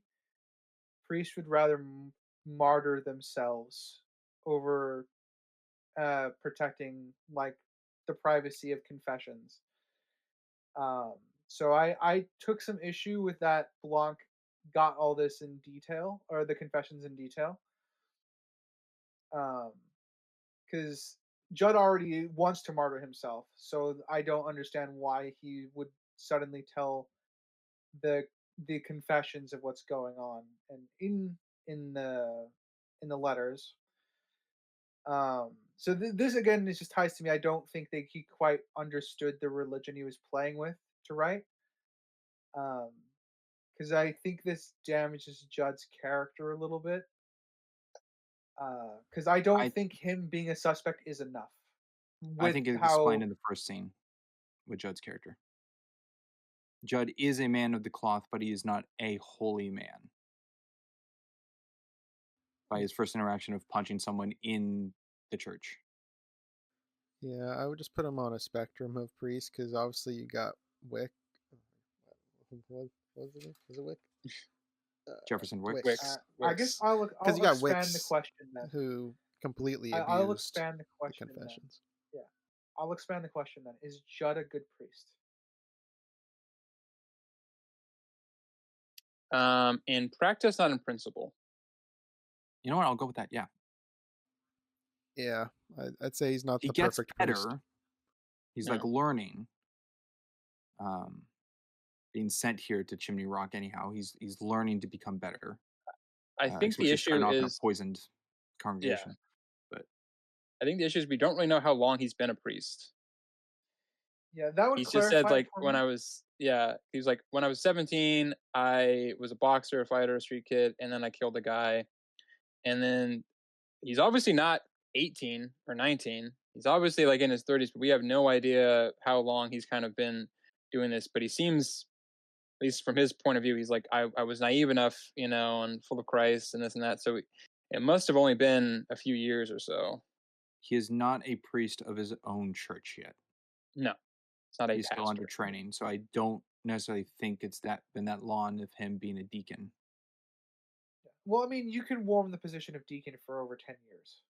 That's true, but he's not assistant or to a church yet. He's in with Yeah, the other priests in stone training essentially. So yeah. I don't think he's been Like I said, along that long. okay. Yeah, I was just curious then, because I again, it's one of those things where the confession thing is huge for that, for Catholicism.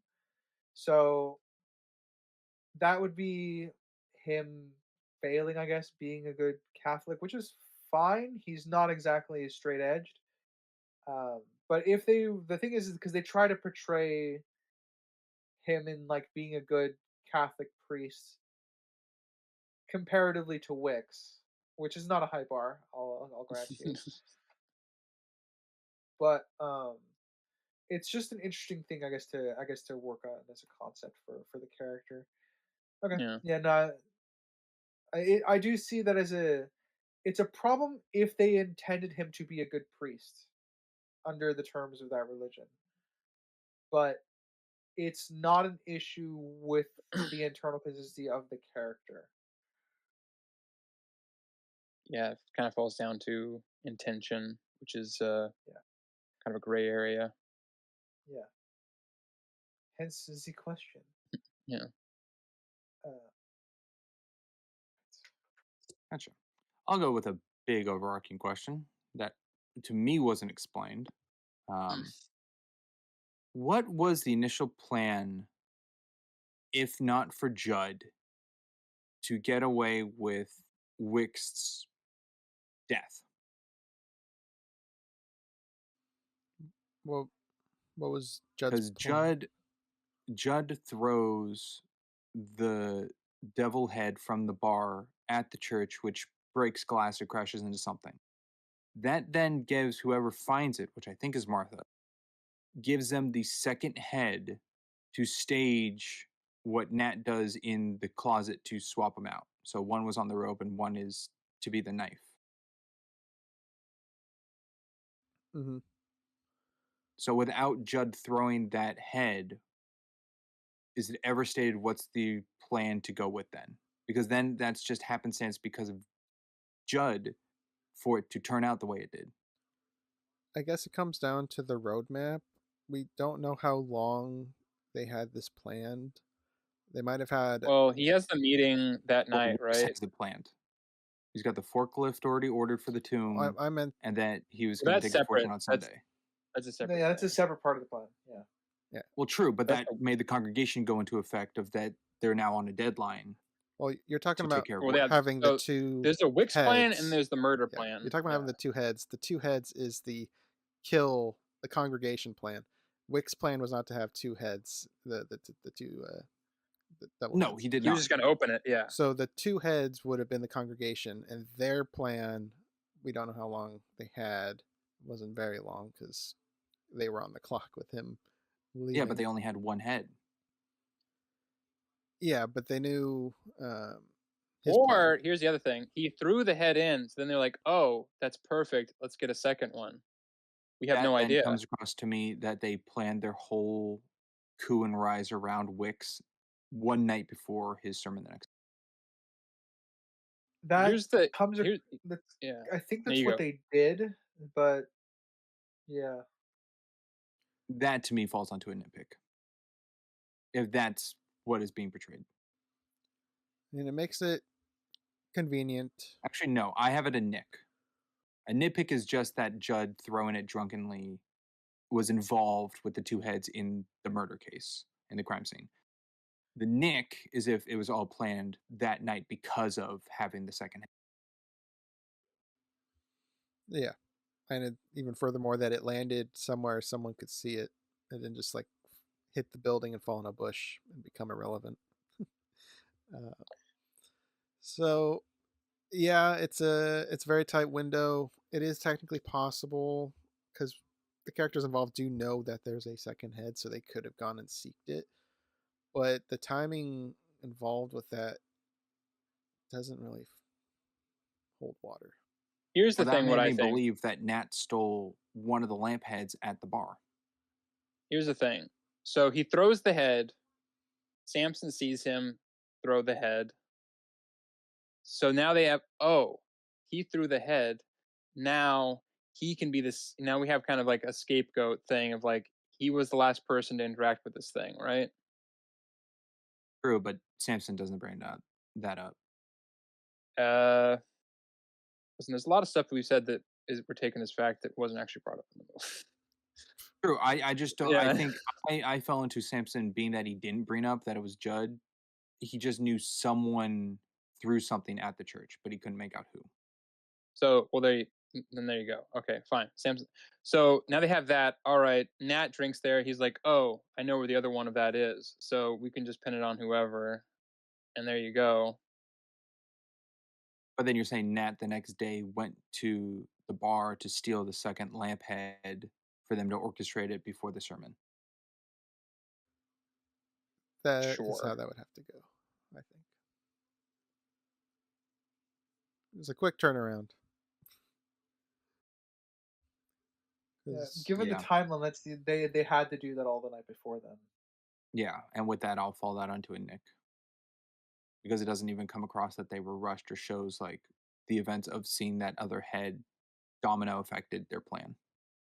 It's a pretty immaculately quick plan. Well, yeah, I'll follow that under a Nick as well.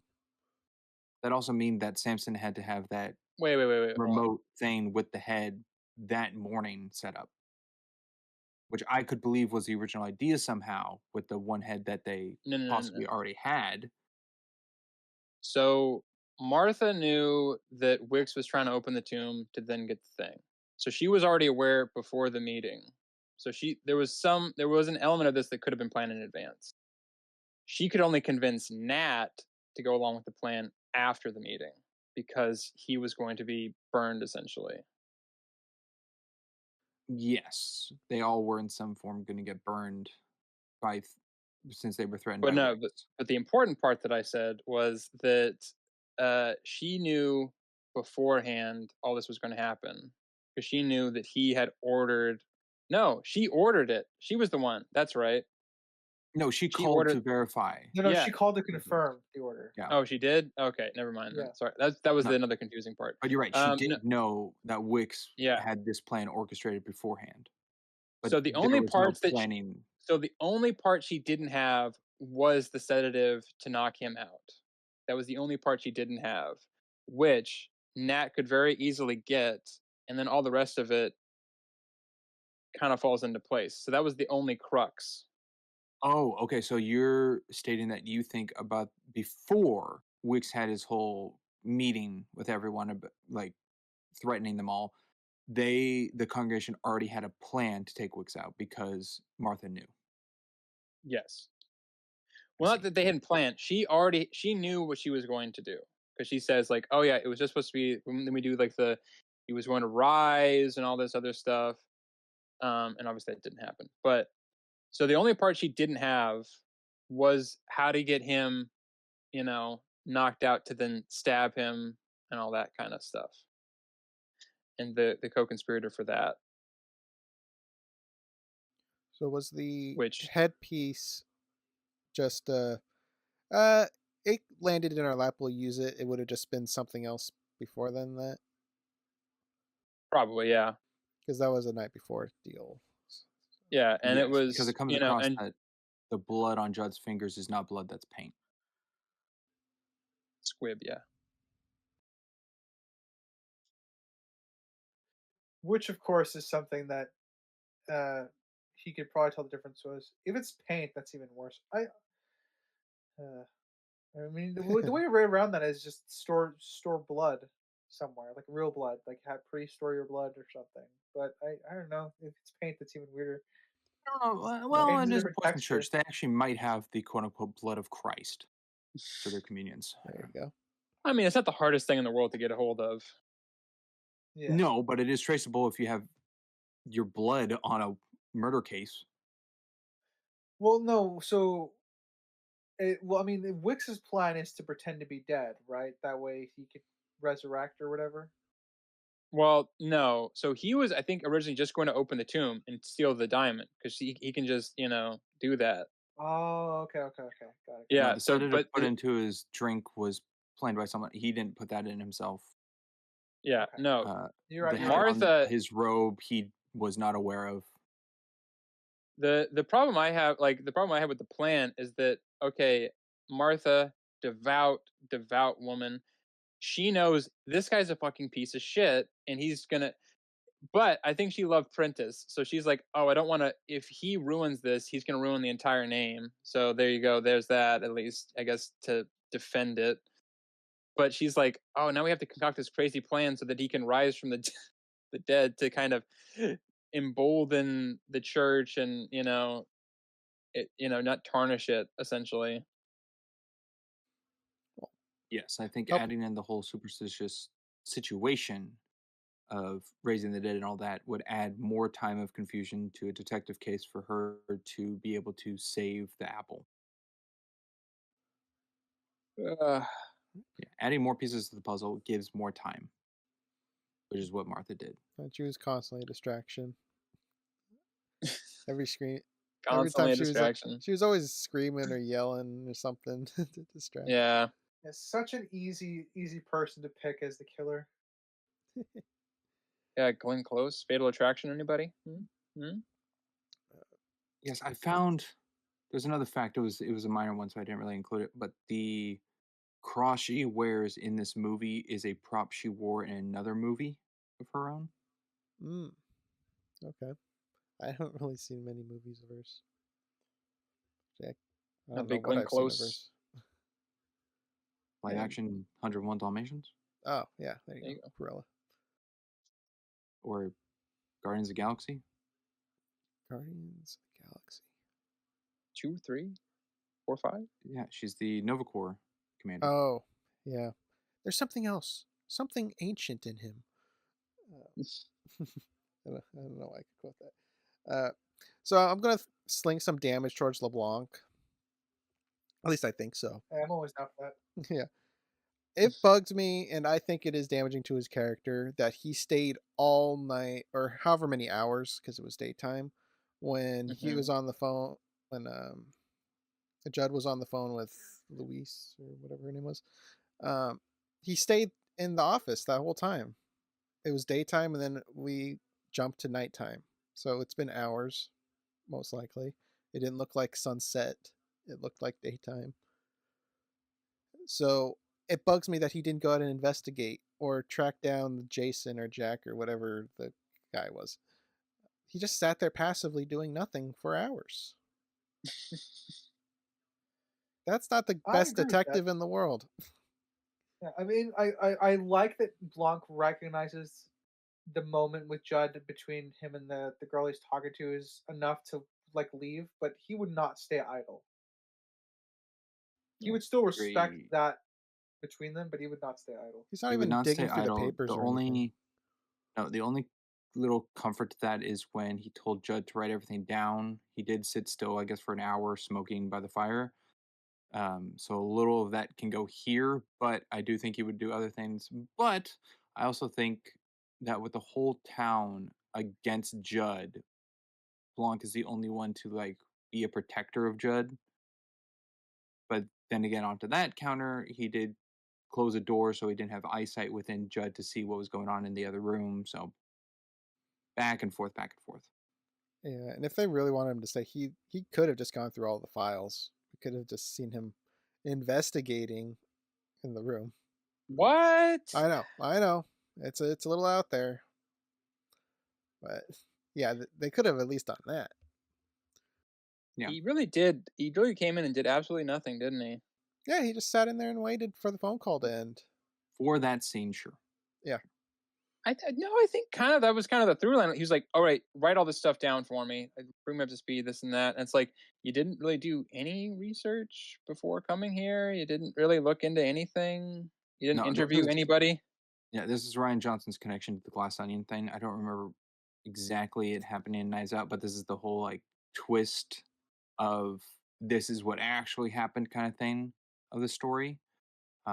This one to me is fine here in Wake Up Dead Man, but the Glass Onion one to me really stands out more because that's when the twist actually occurs for the change of the story. But then again, I do think it's very interesting that Blanc's first thought upon finishing reading it is that Judd is guilty and Judd did it. I know you wouldn't lie to But me. Unless that, that was a but test, but it that's didn't come well, across to me that that was testing him. no, He I picked don't up think a that was the reading. discrepancy. I don't think he accused him of doing it, but he accused him of It's involvement. that's for the audience. Yeah. Yeah, no, Dude. okay, so that bit of dialogue is purely bait for the audience, but because what he picked up on as the lie was the fact that he stayed in the church to hide the alcohol can for the sake of Sam. Yes. Yeah, but yeah, that's more of for the audience than a nick on Blanc's detective I see. skills. Okay. Yeah, yeah. It is, you know. Also, here's something because we're kind of still talking about the crime and the little bit of some of the issues with it. Why did it have to be Nat who portrayed Sam when it could have been Martha? Martha loved Sam. Could have been Bill in the coffin to pass off believability that Sam is the Well, no, no, statue no. of Wicks. Well, no, no, no. Like Sam being in the crypt is fine. Why wasn't Martha playing Sam when Nat, Oh, instead of why Nat get playing Sam Sam? involved in that part of the plan instead of just Yeah, giving like the drug? yeah, Uh, I think Martha's Stature. plan was to be the one to be there of like he has risen and do all that holy stuff. but this is all at the night, so she could have still done that. Well, no, with police around, showing her involvement in that way. It wouldn't fit if that was Nat's. Actually, it'd been more suspicious if Nat just showed up saying what was happening and no one else. That would really make him red flag. But being that Martha's around at all times, it's more But fitting that she's the one to be in that role. but here's the thing: is that so they are switching over. Like, all right, here, take the body, this and that. Um, like the cops don't show up for several hours. That could have all they could have changed clothes, taken the body or whatever, and all would have been fine. Like there's really no reason for Nat to be there. Well, Like you'd need someone to closely fit the build of who you're portraying. not from that camera footage. It could have been anybody. I mean, I'm more leaning the build thing. Relying on a cruddy camera, I don't think is the best when executing a plan like this. No. Out of everyone they had, Samson was the best to fit the role of Wicks. Well, no, Yeah. that's not the part I have issues with. No, I'm The just part I saying have that's yeah. why you're saying why No, can't I'm Martha saying be the role of what Nat's doing? yeah. Why can't she pretend to be Sam and then because I don't think they're that Nat and him are that similar of height, but whatever. No, that yeah, it just seems okay. Never mind. Never Outside of the mind, like tranquilizer you're trying. bit, No, never mind. I'm done with the point. Okay, the tranquilizer bit writer. yeah, I was gonna say the tranquilizer bit. I think is the only reason Nat got involved because otherwise, there's not really else much he contributes other than uh actually being the killer because he's the one that stabs Wicks. Yes, but he also probably has the means as the doctor to dissolve the body. Yeah, I think that is. I think that's what the whole basement stuff is supposed to be for. I guess. Yeah. Yes, but also the doctor has access to such things. Yeah, It'd be weird if Yeah, it's just like Martha's I'm house and just agreeing. like, oh yeah, I just got all this. yeah. I found it weird that Sam had the sickle on him. I don't really know why he brought that with him in there. I think it was to help him get. Might have helped him get out of the crate or the sarcophagus, but I'm not sure because he built it. Yeah, he So could have probably just pushed the side panel out. I don't know why you would need a giant sickle to open up a box. Just in case plans went awry, which they did. I don't know. That's a little It could also unnecessary. portray it could portray the possibility that being that he had it, which is what Nat identified seeing it, that caused Nat to become greedy with the apple, is Samson possibly had the same thought of taking out Nat for the greed of the apple. But we only saw the perspective of what Nat was seeing. And if what Martha said was true, Sam didn't even know what was happening. He just did it because he loved her, which is kind of sad. yeah. True, but again, Also, that was because Martha's perspective. We Well, never see Sam's perspective. if she never told him the significance of what's happening, then he wouldn't have planned ahead to bring a weapon for it or something. the only information we get about Sam is that Judd thinks the world of him, and then Martha thinks the world of him because he's just a decent person. That's what we're good. So we get from most of them, I think. It seems with him. Yeah, no one ever says he's a bad guy. We never see him as a bad guy. So I in my head I heard the Lord of the Rings melody when the jewel was hanging out in front of or the ring melody from Lord of the Rings when the jewel was hanging out in front of Nat. Of course you did. You could, yeah. I mean, it made the movie better in my mind. That's subjectively anyway. But I found it just kind of funny, and the way he looked at that, the jewel was the same way. You know, people tend to look at the ring. Well, if that was a subjective rise to cut out your subjective hit, that I'm going to believe with your reaction was for the Star Wars line. Oh, absolutely. Yeah, that's exactly what that's for. I put a reaction image on Discord for audio listeners and video listeners where of Deadpool saying, "Get my country's name out of your fucking mouth," uh, Hmm. and I obviously in this case is referring to Star Wars because Ryan needs to be is not allowed to be anywhere near it as far as I'm concerned. It's his baby, okay? He worked on that. Yeah, and it should have been aborted. I can damage LeBlanc some more, potentially. Um, it was really bugging me when he was in Nat's like basement area with the acid bath, where he's just touching everything. He touched the knob or whatever to release the liquid. He gets his hands all over the drug, whatever it's called. Baritol or whatever, something. Yeah, I think that's an He issue just that loves to persisted put his through handprints the on it. others, Yeah, but here he's in like a killer den. Why is he touching everything? I can see that as a I nitpick. yeah I'm. It's probably a nick for me just because he's a detective and sorry, so-called good detective. He should know better than to just start touching evidence everywhere. He Because even it's makes a even point of it in the first Knives Out movie. yes, but it's That's true. explained more in this one that Nat has that above him because Nat says don't touch anything to Judd, which again is just like saying don't reveal what's actually there, but Nat takes out a cloth to not put his hands on something. Mhm.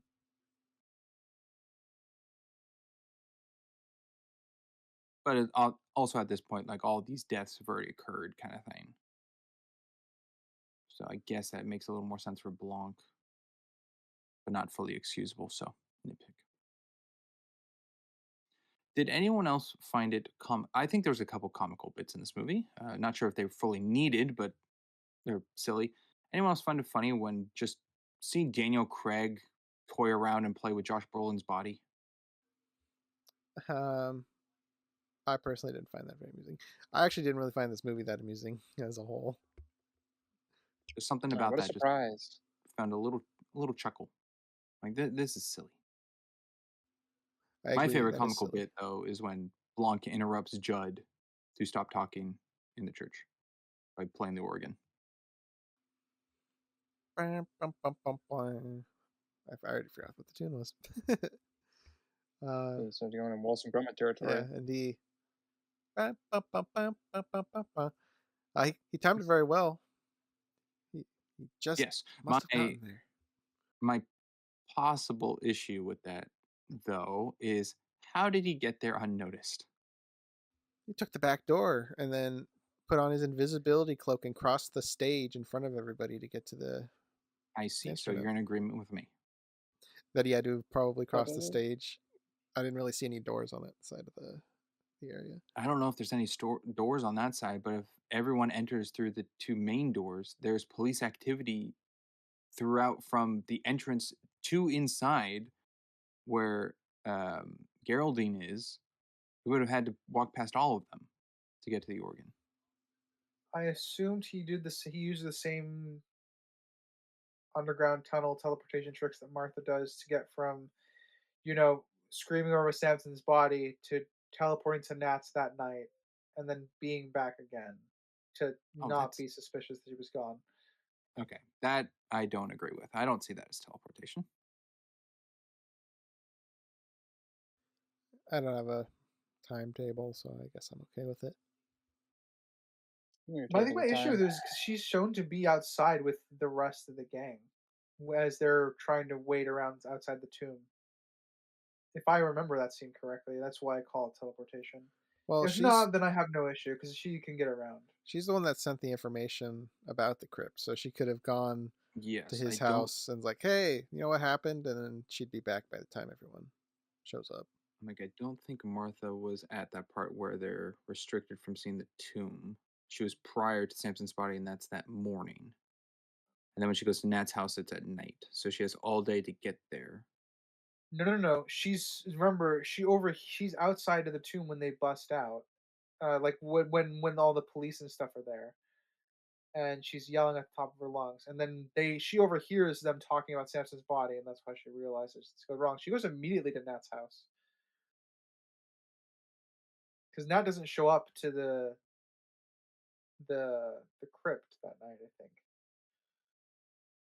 No, he doesn't. He goes straight back to his house because he has Yeah. to melt the body,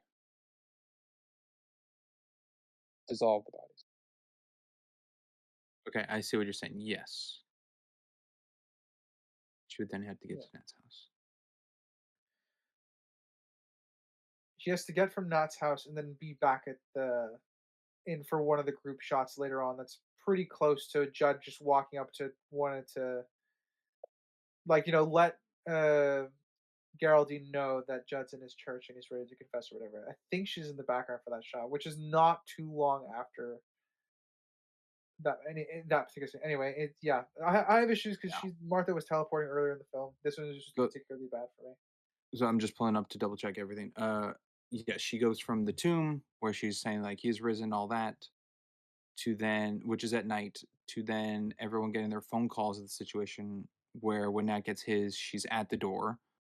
So she probably went from the tomb to Nat's. Don't know how much time has passed there, but the whole um, Blanc going back to the precinct to review the footage, and then Judd getting there and driving to Nat's. All that time took place during that, so that's more time. I don't know the Okay, geography of all where right, yeah, everything is, and okay. then Then it's the next morning when Judd's walking to the church and breaks the police tape, and Martha is there. breaks the police tape. Yeah, it's Uh, Yeah, like lined up, and he's yeah, going Judd. to confess, Yeah, and he she's on the left trips side. it to Yeah, go into the church. okay, Martha is I have standing out there. less of an issue with that. She just moved around a lot that night. Yes, we don't have specific actual times of when these things occurred, just kind of the daylight and moonlight. Yeah, But with the events of everything else going on around the time for the screen time of Martha, I think there's enough for her to get to yeah. point I A have to I have point less B issue if with her she's only teleporting. going from point A to point B. So, I'll bring up the flashbacks, I guess, of the grandpa, like a name Penance or something. The flashbacks have this like blue and red lighting to emulate the stained glass windows in the the room in Judd's room. I think it was a cool little touch. I didn't really understand why it was that window. It didn't really have any relevance to the story being told, I but think it's just to show it's in the church. it was cool.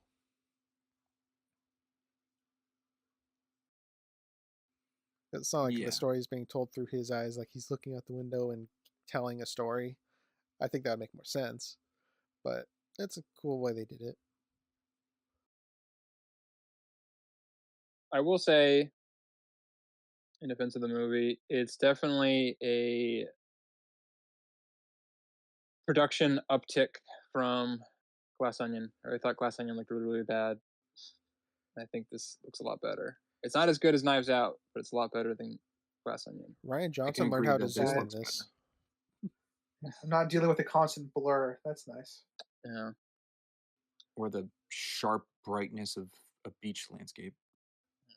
Or terrible CGI explosions.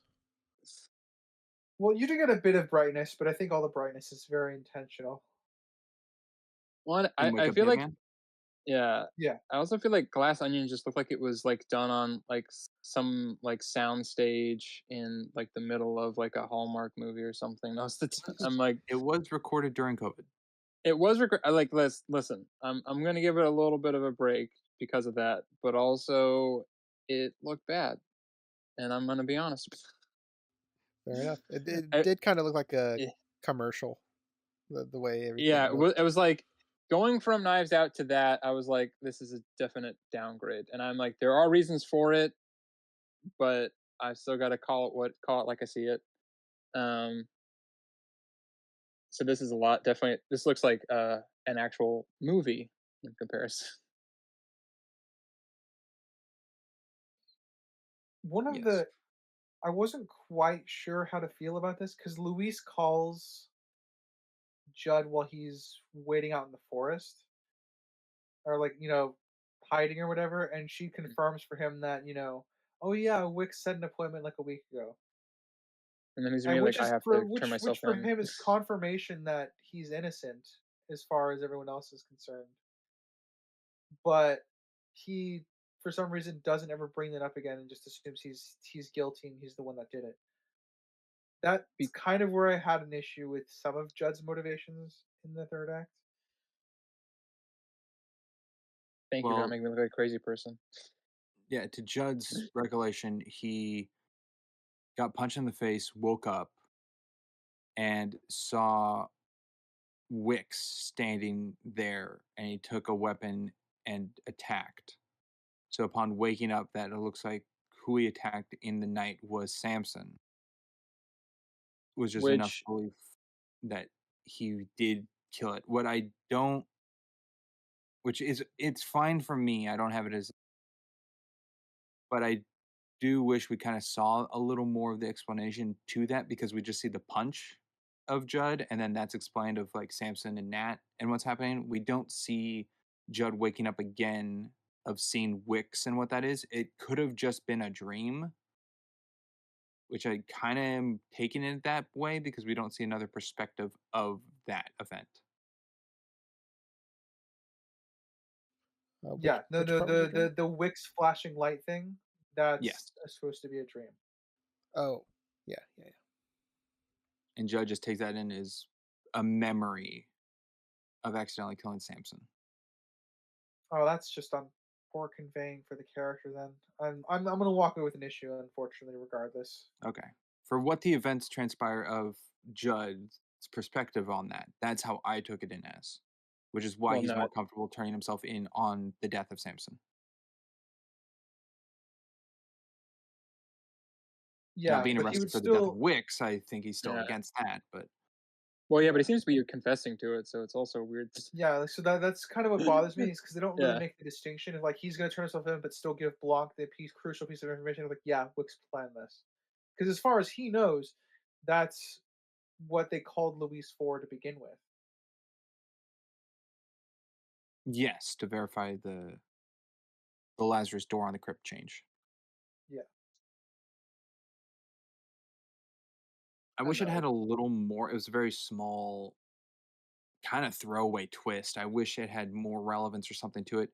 But I do like the part where Simone walks up to go get a cigarette and Martha freaks out that is that funny. Simone can walk.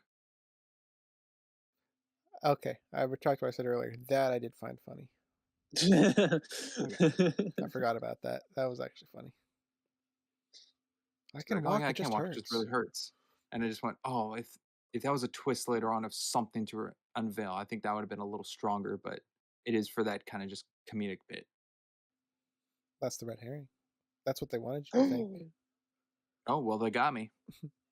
But then again, I wasn't thinking about it for the rest of the movie. Yeah, fair Uh enough. oh, they didn't actually get him. I think you're right. I think that is my favorite funny moment too.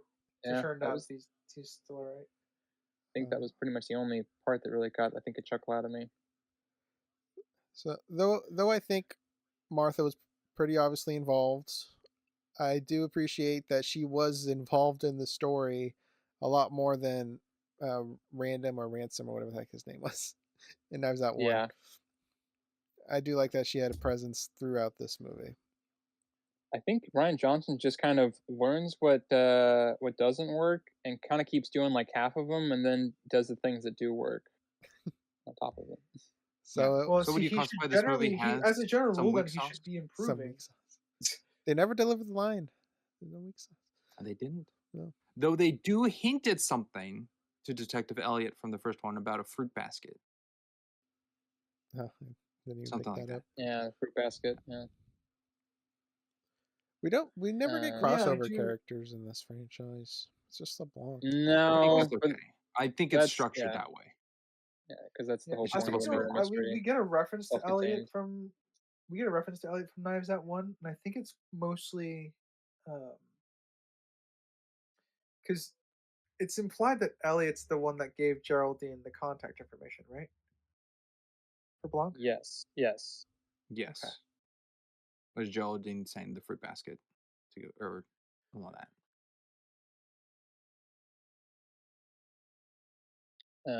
That's about it though. But it's fine as like it would be kind of annoying, I think, if they had like people coming in and out through each one, because it would sort of take away from the centralized story, which is, I guess, the point. To keep it I self-contained. do in this movie like the symbolism of the connection to the church not having a cross because of the harlot whore, which is Wick's whole motivation of why he runs the church's way, but having the framework of where the cross stood is giving the implication of it being hollow of the church. And then upon finding the item of the apple of Eve, or Eve's apple, like box, which inside has a little Jesus that is hollow of the hollow man, which is the name of the book of the murder mystery. I just think all that connection of symbolism to what's being shown of the church and of what their findings are for the connection of either through Jesus or Wicks, to go through, I think was nicely connected. I think Ryan Johnson tapped into Sprinks's his his love of connections in this one.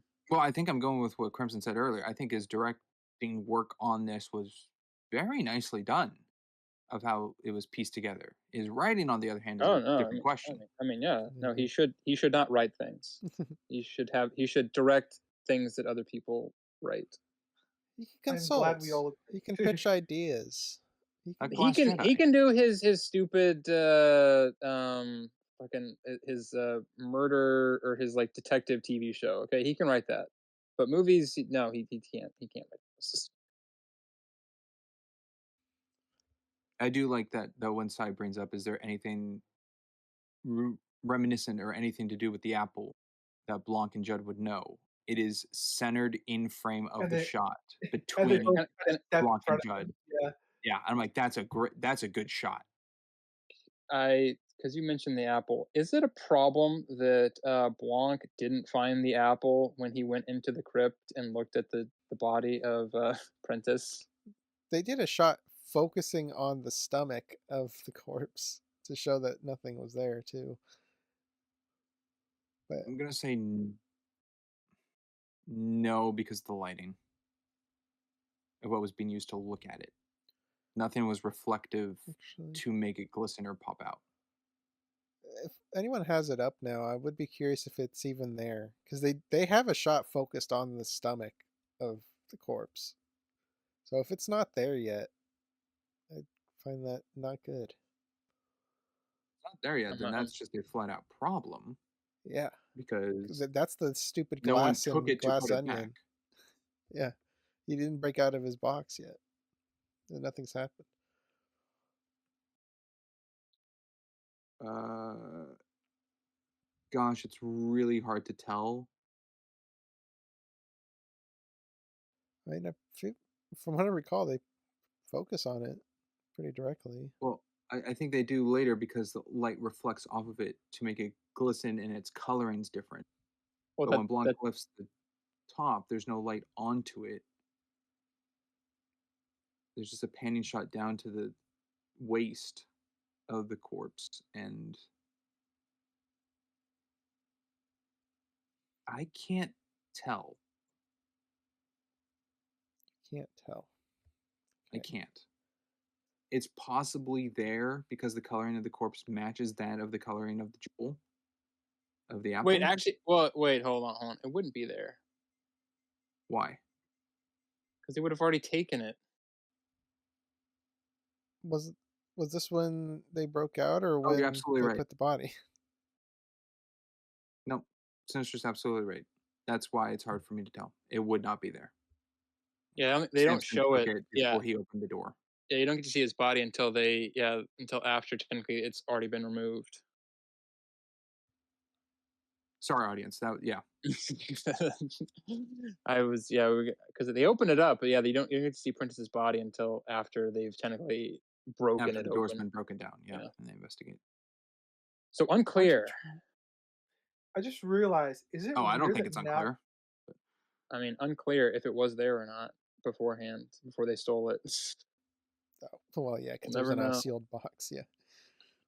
yeah, I just realized, is there any reason that Nat didn't immediately just start melting the body in his house? Because he had to make Like sure he that waited for Martha. He waited long enough for Martha to come over, dude, he made and like, cookies.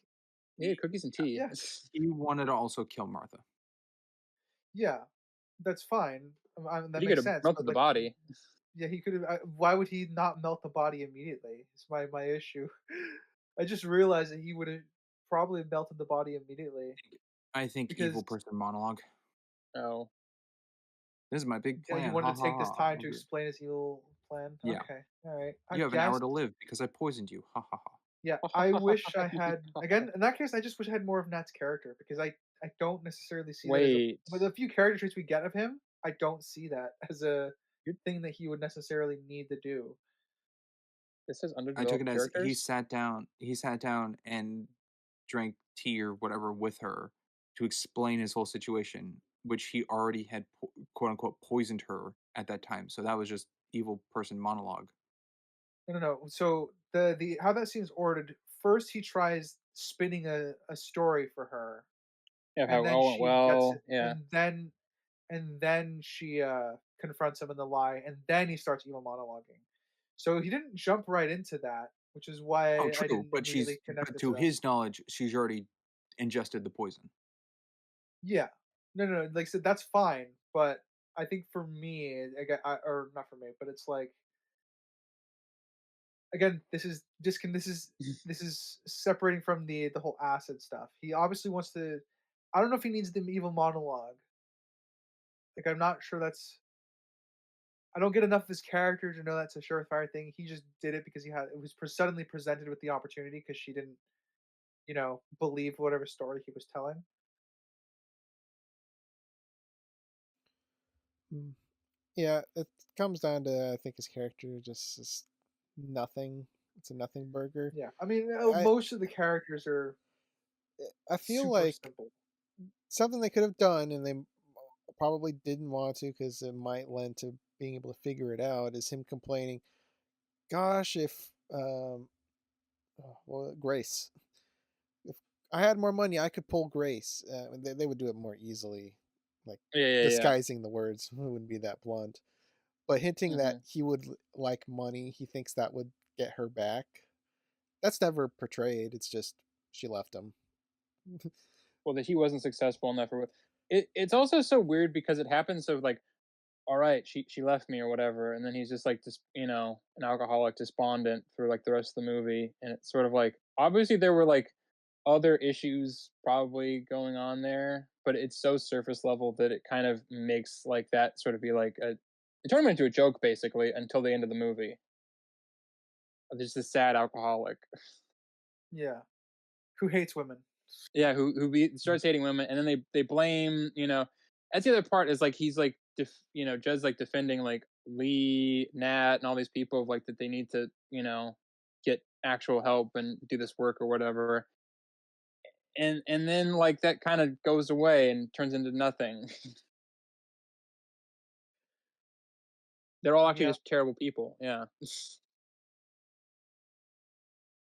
I don't know. It's a again, it's kind of like they're not really. I wouldn't go so far as to say fluff. They're like fluff adjacent characters for the most part, where they're really just there to kind of color the backdrop until they're needed. They're funny enough. I consider them to be. I mean, I can't even call them tools because they're not really utilized very much as tools. Well, Nat no, is it's probably like the only one that's would be elevated to that. The others are because it's like they're using a sledgehammer when they need to just use a regular hammer when they're yeah. Yeah, like the others don't. The others are just like basic. Like they're like I said. We kind of talked one of them earlier. yeah. They all exist. I would consider them all to be characters and like a bunch of quotes, but they don't really add much to the story beyond just the simplicity of the presence. I Yeah. I think so. I also we haven't really discussed it, and I'm curious why did um why did Monsignor do the AOP for Cyrus? I Like don't what? know. I don't know I what made him think Why? do that. Yeah, I think it was for Monsignor to try to find dirt on everyone, and this is his break of but loyalty onto Vera but of he already saying it. had it. He already had it all, and also Vera doesn't really matter, What do you mean he or had it some all? well, because he already knew that Nat was a drunk who was working drunk. Lee was a sycophant, just parasite was leeching off of him. Yeah, He kind of knew all of it before he did that. but he didn't know Sai was his. Well, he knew Sai was his biological son. He didn't know what did he have on Vera. Well, he didn't have anything because he doesn't say anything to her other than that she wasted her life basically doing, raising his son essentially. Like there wasn't like anything like incriminating about her, and nothing incriminating came out of him doing that.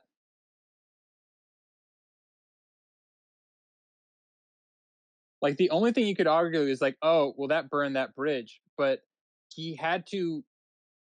He wasn't planning on burning bridges until after Sai talked to him, which he would have had to do the AOP to get him to have a conversation with him. Hmm. I feel like the AOP had some leverage. How does it have leverage with Vera though? I don't understand that because like, what is? Oh, so the like in your mind, what's? I guess that's the thing. What in your No, it wasn't. what's the leverage for Vera? It wasn't leverage for Vera because Vera's the one who found out about it, and she saw that he had to go somewhere else, so she wouldn't be notified in New York about it. That Wix had to go somewhere else to do it. I think it was something to know to prove parentage because it's all in secret right now of Sai and Vera connection of Vera raising Sai, all in connection that when the time came, the fortune of his wealth would go to Sai. And that was proof, but I don't think he wanted Vera to know about it, which is why he did it out of state. Because Wix's plan was already to get the apple for his wealth and come Easter Sunday, Yeah, but burn his that's whole congregation and leave. no, no, But no, no. He wasn't trying to burn. That was all Sai. Sai was going to burn the organization. Sai was talking to him about that, so he'd already done it. no, not at the meeting. Through the full folks of everyone coming in for Easter Sunday to air everything out. Because that's Wix was saying his last goodbye would be on Easter Sunday. And then he'd So leave the church. his original plan was that once this happens, I'm going to be kicked out or whatever, but I'll have money, I'll be rich, so I don't care. I think that's what Yeah. Wix's plan was. But him looping in his son, that I don't really get. Yeah, Because because then he has to he could share have the just money. gotten the Yeah, money and left. As I said, I think that was just proof of come and air when the time comes or needed. but why? Maybe So the wealth didn't go somewhere else. Ryder can weigh in. What do you think? So I'm leaning in towards so this is over, just to make sure I understood was following this conversation correctly. So this is Yeah. over why he chose to help Sai? No, no, no. The This is reason over why Wix did an AOP. Like, why did he uh accept parentage of Sai? Like, why would he do that? okay. Okay. Um as far as I understood, it was just his excuse to get out and leave and Leave get with rich Sai? while Yeah, doing why it. would he need that? Well, cuz he wants to maintain like the brand popularity. Again, I don't know cuz he died before we got to explore anything beyond that. The brand Um recognition wasn't even his plan. That was size. Well, his plan was, well, yeah. Sai wants that. I think he's willing to give him that because he's going to be rich in anyway with the Yeah. diamond. The I'm you not. sh- I would like some more foundations, I guess, for like maybe he really did connect with Sai. They both bond over like lying to people and trying to manipulate groups of people. Maybe there could be something there. I don't I know, guess. but given that I mean, the intention of the Star Wars line is to distract you from the fact that there's not much there explicitly in the film. There's It no father is, son connection. No. yeah, there is no father son connection. So the motivation I would hazard a guess is just purely he either really suddenly wants an heir for some reason because he can't, you know, jack off anymore, and or he uh just or there's a connection that happened and we're just not privy to it. Because the other aspect of this is like he dies, resurrects, and then he could just run off with a fortune, I guess. it, it's interesting because um it, it's kind of played off like, oh, he's using it as an excuse to leave, when it's like he could just leave. He doesn't have to like be in fact, it's worse for him if he gets, like, it comes out that he had a baby out of wedlock or whatever. For a Catholic priest, that's kind of a big, kind of a big thing. It's a Yeah, I scandal. mean, well, there's a lot of things that they don't necessarily get about the Catholic religion, right? I'm just gonna The, tally that up. that aside, that obvious Nick aside, um it just like the relationship isn't built up enough. We have a couple instances of him like talking with him, but it's no more so than like just a regular person just talking with a priest. Like, it's not like this crazy connection is formed. So then it begs the question, okay, so why have the AFP? Oh, to have an heir. But it's like, yeah, but if you have an heir, then the money you don't. I mean, you don't get to keep the money if you die, anyways. But then you definitely don't get to keep the money when you die and it goes to somebody else. And that's kind of what seems to be the point of it. Um, Also, with the whole Eve's apple thing, I know what I'm about to reference. It wasn't the first thing to do this, but I'm just gonna say what I thought of was the golden turd from American Dad, um, is played similarly. But I'm just gonna What a reference. not. I know it's not the first. I know it's not the first thing to like this corrupting valuable object or whatever. It's not the first thing to do that, but that's just what I think of. Um, so there's just all this like stuff entangled, and there's no real definitive answer other than kind of what you're expecting. Oh, yeah, this is probably what they wanted to do, but there's really nothing concrete to say yes or no. And I think that's kind of an issue. Just so my Because mind's clear on it. Wix's yeah, plan was to get the forklift to remove the Lazarus door so he can walk inside and take the apple and yes, then have his Sunday service and leave and be wealthy. yeah, Yeah. yeah. Okay. From that then, I don't see the reason fully for an AOP for Sai to be included. Yeah. Because one of my thoughts was during a time where he'd be gone or something would occur, Sai can be trusted to hold the wealth until his return, but that's never his plan. Well, and also I would This argue is he one of can't those. be trusted. Yeah, this is one of those things where I think something breaks either way. Because in the first instance, right, if they have a loving, caring connection, we didn't see that. That's a problem on the writing end. If, for example, he's trying to get away, be rich, live free and happily, it's still weird that Sai would just trust him. And then you have the aspect of yeah. So there's a lot of there's bits that are going into this, and I don't think they all line up. I think it's fine that Sai just trusts Wix because that's what everyone's loyalty lies to with Wix. Like they'll turn Yeah, on but anyone to protect him until Wix turns on all of them except for Sai. I think Wix needs a character trait of absolutely valuing his family lineage. If he's like, this apple has been in the family for generations and it will continue to do so, and that would give him reason to find an heir or something. But I don't think they put that in the movie. no, because he spent the money to buy. So that was recent. That was not a long family heirloom. That money just went into the diamond, Exactly. basically. Yeah. So I think that's an avenue they could have gone to make sense of getting Sai involved. But as is, I don't. There's not really any reason. Yeah, he pretty much just kind of burned himself for no reason. Sai takes full Audience, advantage of it, which I'm totally fine. let us know if there's a detail we're missing or you're as confused as we are. No, I think we pretty much covered it. And I think the only it's thing I can just think of is a jab at Vera. That's it. Like, how you wasted your life with my kid. Uh, but that and screws his that's own fortune prospects yeah. by doing that. And I don't know if he'd do that because he seems very greedy.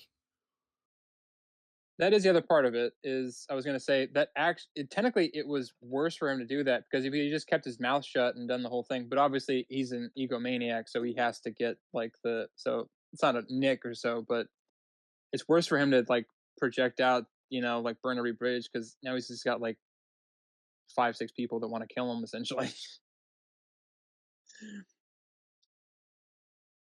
eh, Judd. I haven't talked about him in a while. Before you begin, Crimson, I would just say going on now, we all will have one more point to make. So make it juicy. All right, Judd. So we discussed his level of priestiness, and I'm curious how him going into Martha's like filing room and perusing through medical records, uh, how that would file under if it's too excessive for what we know of him or not. I would say yes. I think for the cause of the greater good of what he's doing to aid for his innocence, where he believes he is not guilty and involved in Wick's murder, I think No, is this is before totally that. fine. Yeah, No, that's this is before before that. that. This Yeah, is this yeah. is during this Oh. is during the confrontation scene. He admits that he knows he's been lying about like masturbating. Oh, that. I think after 9 months of knowing how he disagrees with how this church runs and his ideals of moral comes from, there's enough for him to check in on things. I think that's fine. I want to touch In on that that 9 month span. a sub point. So he mentions that when we're introduced to Monsignor and he does his confession that was his first punch. Is it? Why is that his first punch? I think I understand, but I was a little confused by.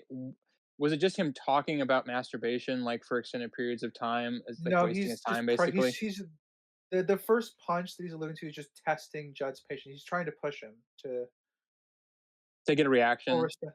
Yeah, that's essentially Yeah. what he's doing. Get him That's how I angry read to that scene. equal him out to Wix, to see his loyalty build up, being that he is now a member of this community and congregation of the church.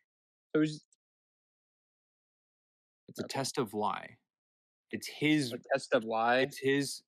Yes, his confirmation. His confessions with Wix, Judd and Wix, is what Wix does in his sermons and homilies onto individuals of how he runs things to pinpoint one person and I think that's what the confessions are pinpointing onto Jud, where maybe he did a sermon within those 9 months that were directly to Jud, but Jud's already been a part of this church to stay here in Chimney Rock. So I think the confessions are more built onto that of how Wicks runs things. Yeah, I mean, I think it leans towards Judd was talking about how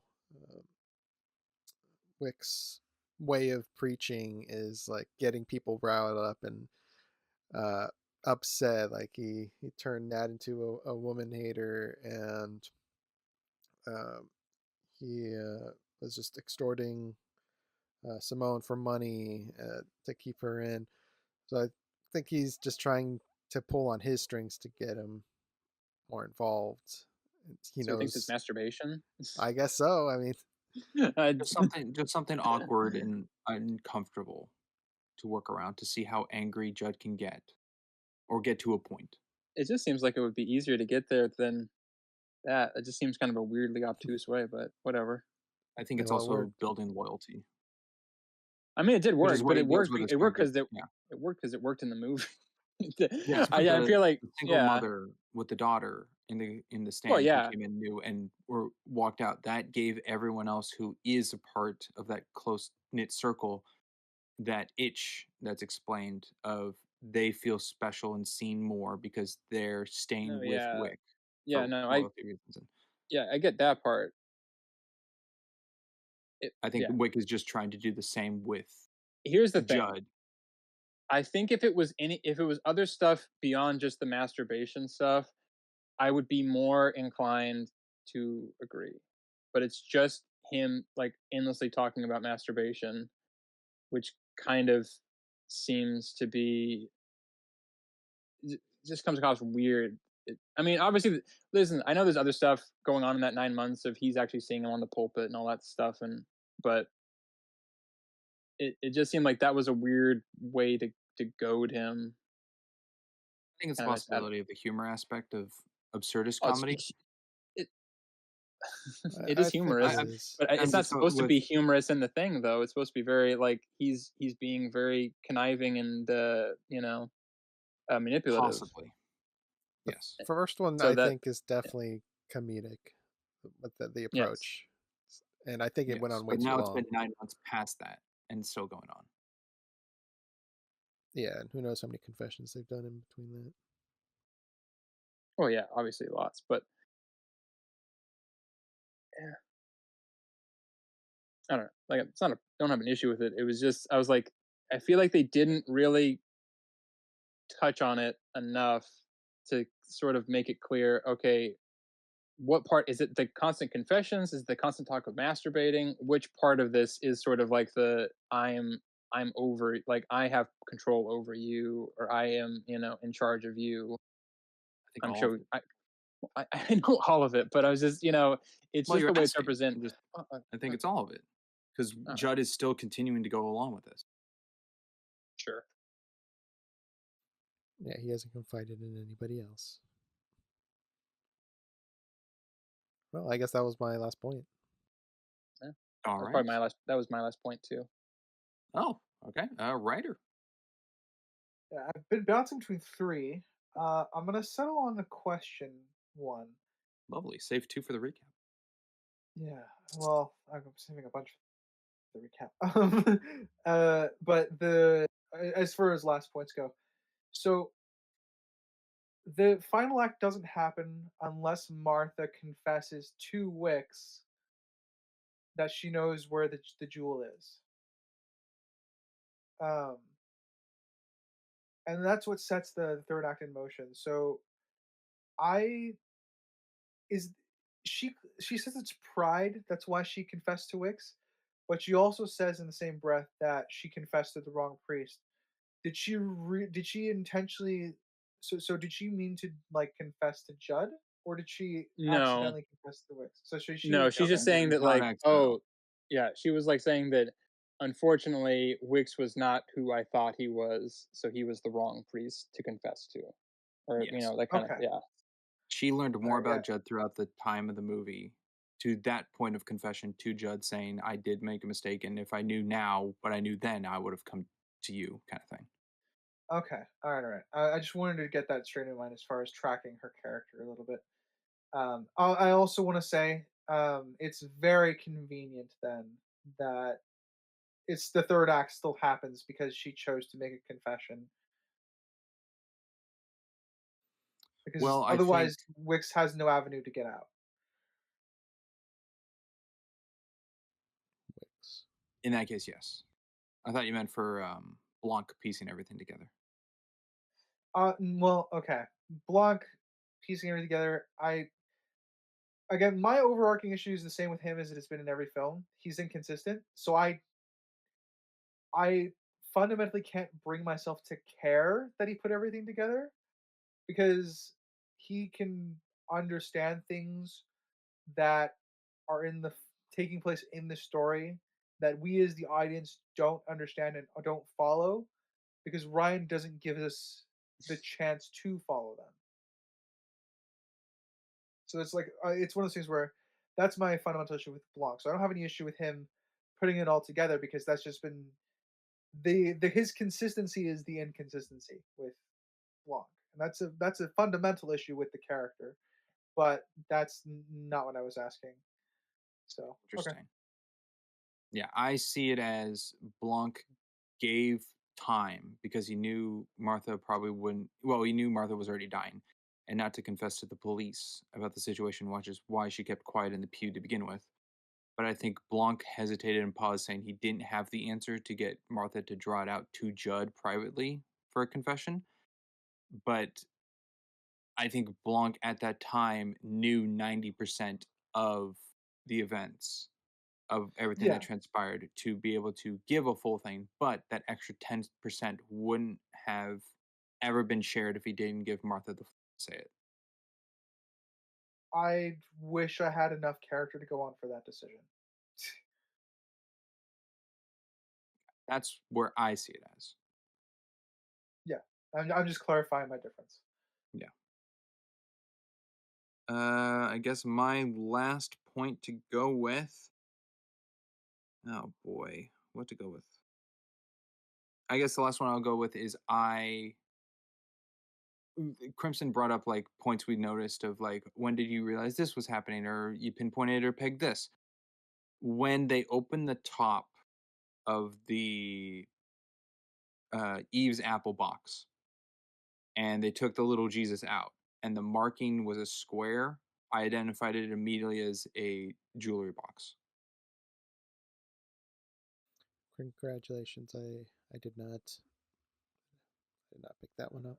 Nice. I did too. I did that as well. I figured that part out. Like I said, I already knew Martha was central to everything. I just didn't know how she was going to be centralized. So I was just waiting for the film to give me everything on that. Yes, it was awkwardly shaped that a Jesus statue within that box is not centered like a snow globe and that it would be off Yeah, put where the jewel would be fitted for a display propped leaning forward. He So, also didn't need to give her anything. He could have just like given her card. well, I think it's funny that he gives her what it was held in, which is the thing she's been looking for the whole time, and the thing it's like blank in her face what she's looking at, but the answer isn't the apple of the gem. It's through Christ and the church and all and the faith and all that. So I think that's like just a tongue in cheek thing to bestow upon her to Grace. No, I mean I should illustrate. I know why it's important and why it's just I'm looking at it from the idea of like if you're trying to cover up something, you don't want to leave evidence to exactly what you did. And that's exactly what he did. You know, because she was like, "Oh, I know there was a diamond was in here. He bought a diamond. Where's the diamond? I want the diamond. That's my inheritance." I suppose. I don't know if Grace was smart enough to pick that up. She just wanted the Well, money, she but she was. Well, she was because she figured it out. Martha says she did. She was like, "Oh, then she was looking for the jewel, and I wouldn't tell her. So then she beat me up." Yeah, Grace figured it out okay. from the box. Yeah, she figured it out. That's my problem with it. I'm like, I understand why it's in the movie, and you got to have something, but it's kind of dumb on his part to then leave evidence that where the money went. Okay. Okay. I'd also argue swallowing it isn't the best hiding spot.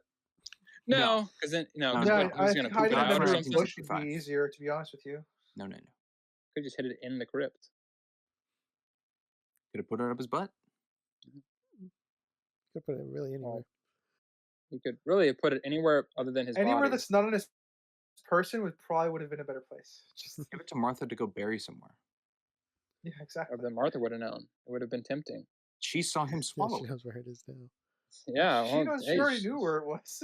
I'm just saying you don't want to like have that control. Yeah, she knew where it was, but she didn't know that like the. But he was also assuming that my daughter's not going to be able to figure out where it is at all, so it doesn't matter if Martha knows where it At is. least it's not Judd who Oh, parades it in front of the entire building. I was just about to No, say that. I'm like, I don't think hey, it's going to one go step very worse. far when Sai says, oh, we'll keep examining the building and the grounds and all that, and Judd does put it out in the open to be seen. You put it on the centerpiece, the thing that people Good look point. at.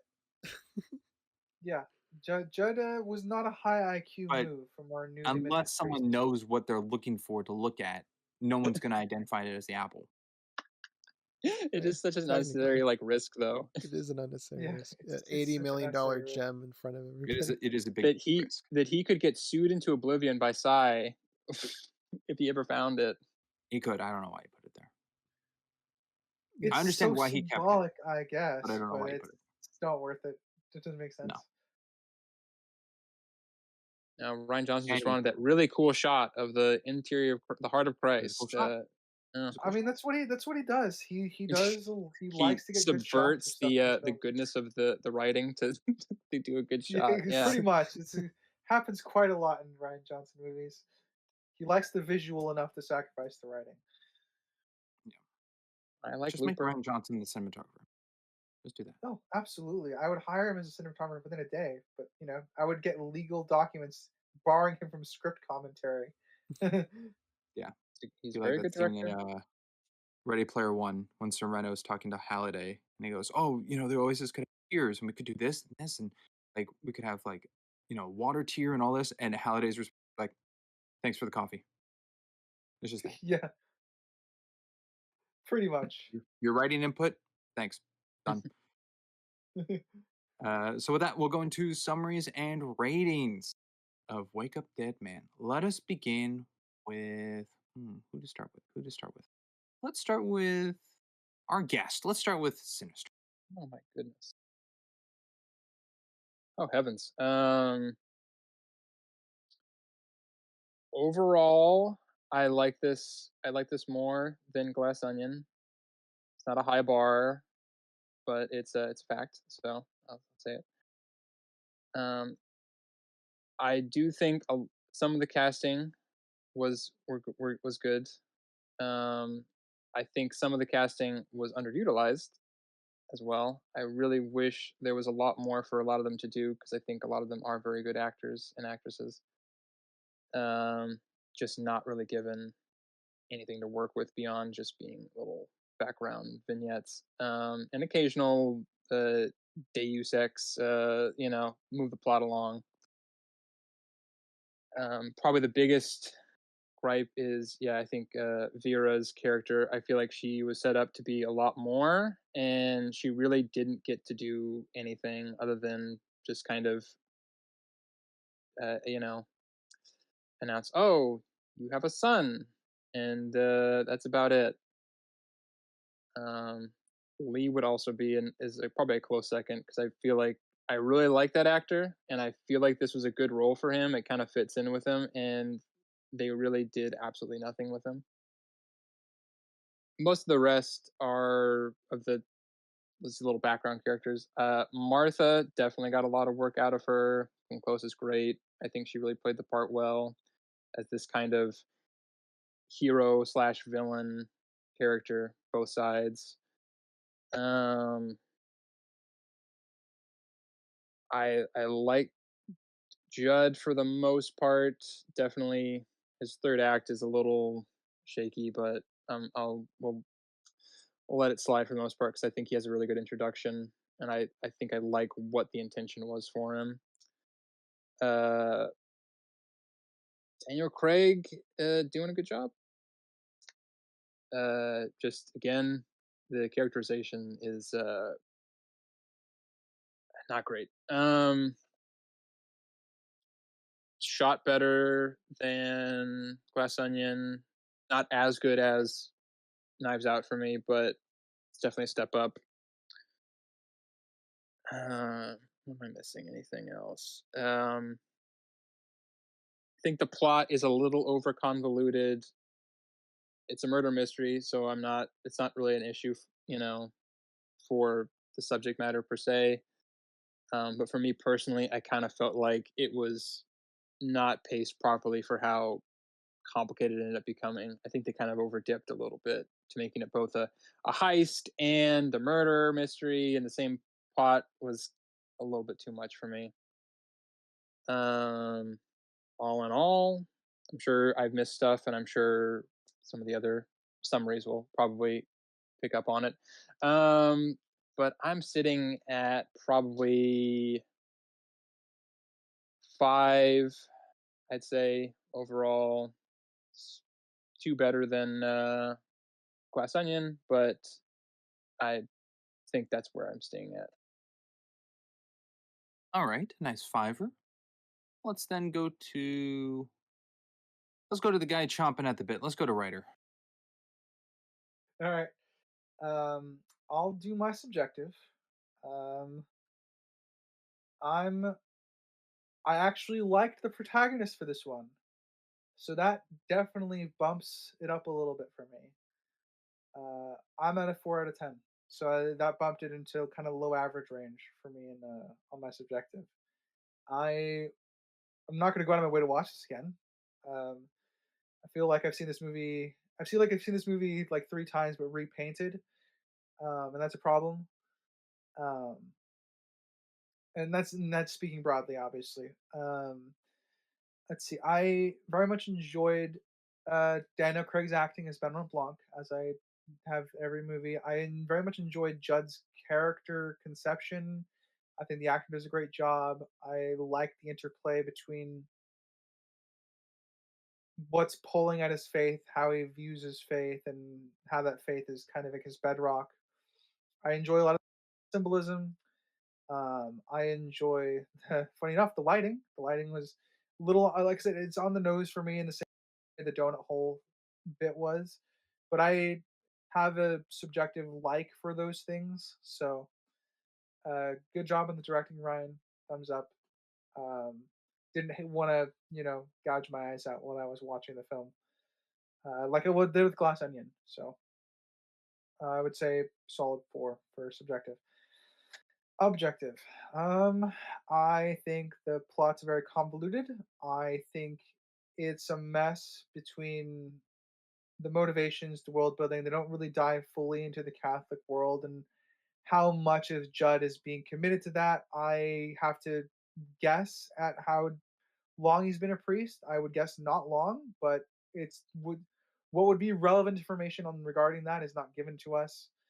I So we're given surface level information even with Judd. He's extremely well characterized. They stick with that simple information, but it's not really expanded on or touched on, which kind of ties in a bit into the pacing and everything in the world building that goes along with it. A lot of the a lot of the interactions between characters are meaningless, or don't they raise questions onto the plot, not necessarily, but without they raise questions onto the plot without necessarily bringing in answers. So I guess my example for this one would be the interaction between Vera and Wix, which is she's been raising Wix's son. That's an interaction onto her where obviously that's supposed to, she's angry over that, but nothing really comes of that. There's nothing really paid off about that other than that she leaves to start her own life at the end. And that's kind of an issue I draw with a lot of the side character interactions, is that there's one thing that's is supposed to make them important, and most of the time that's only an excuse to pretend that they're like super important. And even then, it's very rare. So the other example I would point to is Nat being a doctor. Uh, yes, it's relevant, but it's not beyond that one point of relevance. It's not really important to the overall story taking place. Um, and then as for the main characters, I think Wix is mostly well characterized. I do have a few lingering questions with him regarding uh, him in like his motivation for wanting to leave. Why is he bothering to include Psy in this problem at all? Is he just using Psy as an excuse? I can see multiple answers for that. I don't have enough of his character to grasp which one he would lean to, other than it's probably a lie he's bringing Psy with him. Um, but again, he's very vague and undefined enough to the point where he doesn't really help flush out the mystery going on as a understanding the character. Um, I would say Blanc is as inconsistent as ever. His detective abilities arise when Ryan Johnson wants him to, or he's a complete idiot, as Ryan Johnson probably doesn't intend him to, but he still comes across as that. And I think Judd is extremely well characterized. I do think he leans in a little bit too hard to the priestly connections later on. Um, but it's not necessarily damaging to his character. It's not inconsistent. I do think he's a consistent character. And I think my only other bits for him that I would question is why. Well, I guess no. I guess that's kind of answered. Never mind. I'll hold off. Overall, I'm probably at 3 out of 10 to match my first Knives Out film. I do think this is better than Glass Onion, but it's kind of on par with me as far as I'm concerned with the first one. Alrighty. We're then going to Crimson. All right. So I will start with my subjective. I like this one the most out of the three of them. I like this more than Knives Out and Glass Onion. Uh, I liked Josh Brolin. I am a little disappointed that he was the dead person in this. I would have liked to have seen his character more throughout it. Every time he was on screen, I enjoyed it. He plays bad guys so well in pretty much anything. I like him as Cable. I like him as Thanos. I like him in this as the bad guy. He's just great. So 5.5. I probably won't see it again, but I wouldn't be like, no, no, never. So 5.5. Objectively, this is kind of the tougher one for me. So I think that Nat is not a good villain at all. There's so much that revolves around him that's I think is wrong. We have him being able to scurry away behind the at the table without them seeing, but he could see them.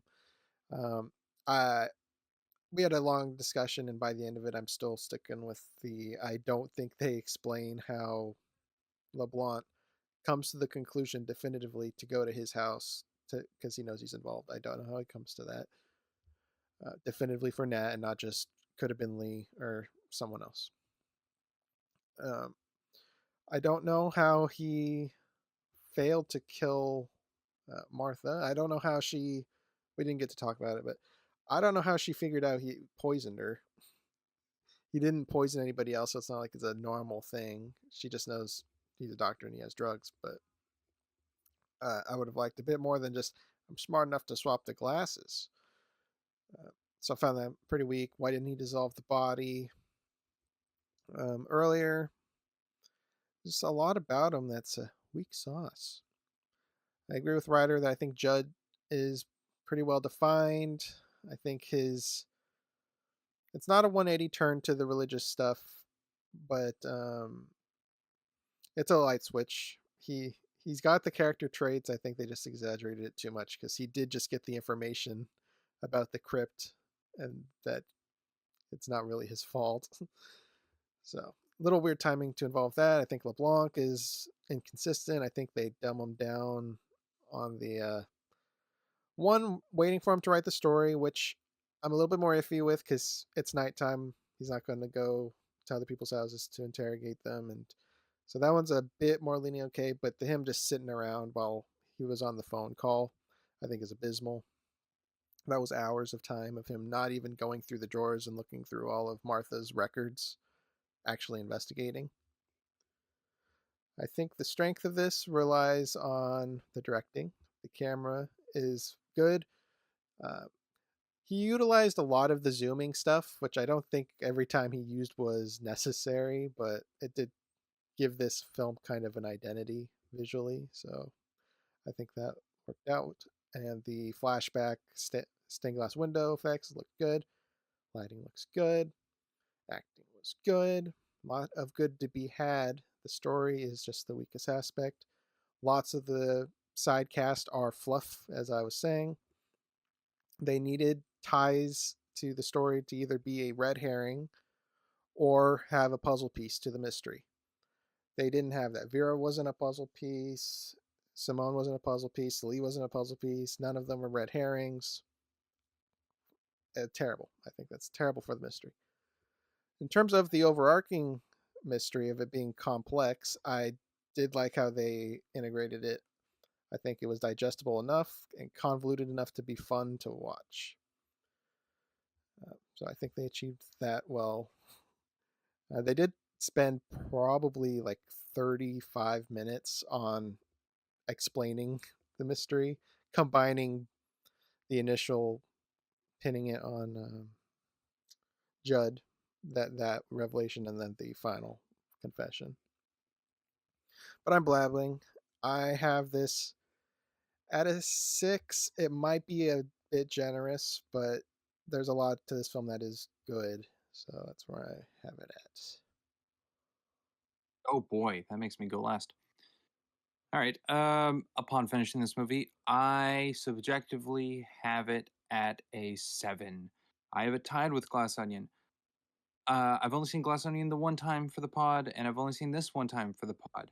I think this feels more congruent of a story than Glass Onion because Glass Onion's twist I thought was very well done, but upon knowing the twist already for Glass Onion, I don't know if it'll feel the same watching it on a second reviewing. So my Glass Onion score could go lower possibly, but I think this is fine being tied. Of the two, I'd say minorly I do enjoy. I think Wake Up Dead Man a little. Um, but I enjoyed it. It was pretty good. It was entertaining. For me, all the hours, nothing felt like a slog or a bore to get through, which is quite convenient, being that I watched this for the podcast after midnight, and I was coherent, coherent enough to view it all. Now, on to my objective. I think the shots and the cinematography in this movie, which are to the credit of Steve Yeldon, I think he did the work of Knives Out, Glass Onion, and Star Wars: The Last Jedi, but been there with Ryan and Looper, but been there with Rian Johnson in all these films. His eye for lining up shots, I think, is very well done. And I am in agreement with what Sinister pointed out with Glass Onion. I do think being during the time of COVID and maybe production and what they were able to achieve, it does have a different look to it. But I think it's just the film made of the time, where this one seems far more put into the shots of centering and lining up and the angles and the low angles, like when they're all having the meeting, um, turning against Wix, there everyone's kind of like centered looked except Wix, who has this downward angle to make him look big amongst everyone else, even though they're all sitting down and he's standing. And I thought like that was very good. When Judd's giving his whole feel to Blanc about how he feels about his faith, he's looking at, like, the camera kind of pans and he's getting like bigger in frame to give like his importance and his passion. I think that was really good. So the camera work is really cool. I think maybe my favorite shot is when Sai asks, "Do they know about the apple?" and it's centered directly in frame between Judd and Blanc, who are playing dumb that they don't know. I think that was really funny and really good. Um, so yeah, cinematography, I big kudos to that. The lighting I think is really good. The whole church thing with the dimming of Blanc's talk and then Judd, it's bright and sun. That I think is best lighting probably, or the best lighting scene. But the lighting throughout I think is really good. Of interior shots and exterior shots. When it's raining, the light from Samson's house illuminating the tomb. Um, Samson's light that he carries around doesn't really do anything other than kind of just like identify a look. It's kind of like a glow stick. It's just like you can see it from afar, but it doesn't make much light other than that because next to the face when being held, you can't identify that Nat's the one in the poncho upon looking until that's revealed. Um, so that lighting's a little iffy to me, which kind of brings up like what's the point of the lantern other than to just identify you're there and not clouded in dark. Um, the costume design, I think costume design is really good. I do like the look that all of these members of Wick's congregation are in these dark black clothing to match that of Wick's priest attire. It's all dark, and especially again to that meeting scene, how those who are kind of against him, like Vera and Lee and Nat, who are kind of being attacked by him, aren't fully in dark clothing, whereas Martha and Simone are in full black because they believe more in him at that point in time to match. I think that was really cool. Um, the acting, I think, is overall good. I do agree they had more screen time or more time to shine of these characters to stand out a little more in aspects, but I think everyone did good in what they had. I don't know anyone I would say is a bad actor in this. Even Jeffrey Wright, who had like 2 scenes, did great in both of his scenes.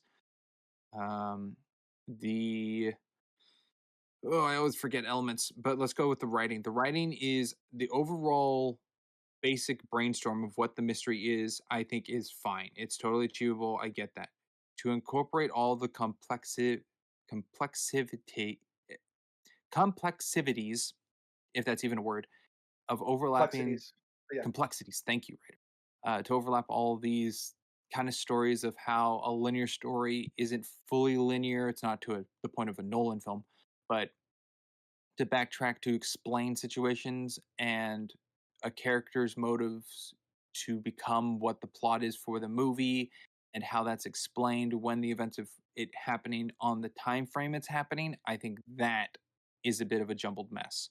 I understand why they're not going to show a clock in the background, why they're not going to show um, really a date of what's happening because everything's kind of happened on Good Friday is the murder and then leading up to like Easter and beyond. So it's kind of all in weekend, but it kind of gives the convenient cushion of things to happen when they do happen on screen rather than being like, okay, that one, because we brought it up in Knives Out. I remember how someone got to the laundromat and there was just like no way that would have timed well by what was actually shown of timing in that movie. And this movie doesn't have that time frame window other than daylight and moonlight.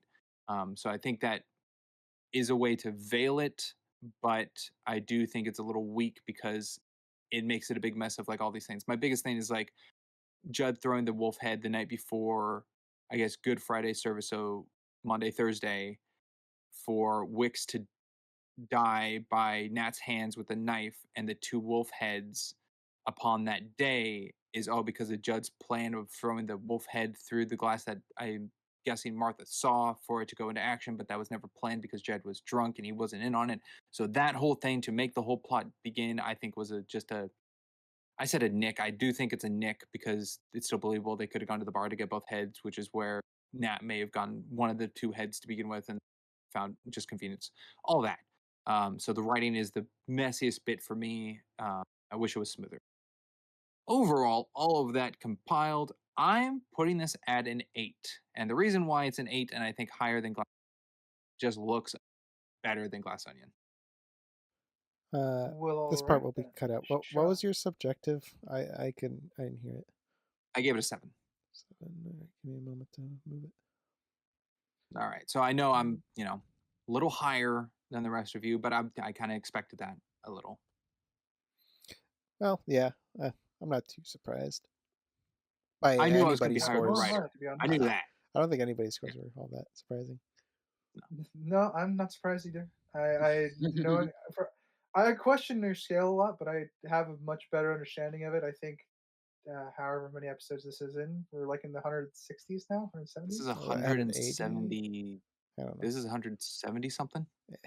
We're up there. Yeah. I think So we're cooking along. So yeah, I wasn't knowing how all the other aspects of this film. I'm like, oh yeah, this is gonna. I knew pretty much going in this is gonna be highly rated for you. So Yes, but writing does whack it. yeah. So Yeah, my skill is entirely I'm not writing, which blind to see explains that. mine. Yeah. Yeah. But yeah, we cracked the case. Another one in the books There we of go. Yeah. a Ryan Johnson wait Knives Out for mystery. another one. Will there be a fourth one? Don't know. Will you see these PNG tuber outfits again that we're watching on? Maybe. I think we've discussed if they made a Sherlock 3. That's about it.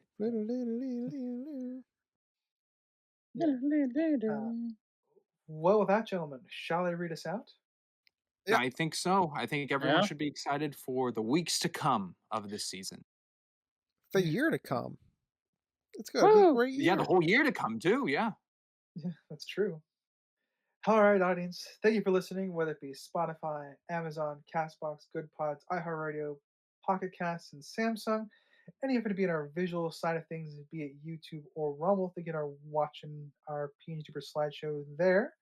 Please feel free to like, comment, subscribe everywhere. Tell us how much you hate our opinions or how much you love them. And as always, I've been a Geeky Rider. I'm Crimson Maroon. And I'm Sprinks, and very special guest joining us. A character called Sinister Boy. Woohoo. And we will catch you next time. Later, everybody. Bye. Toodaloo. Bye.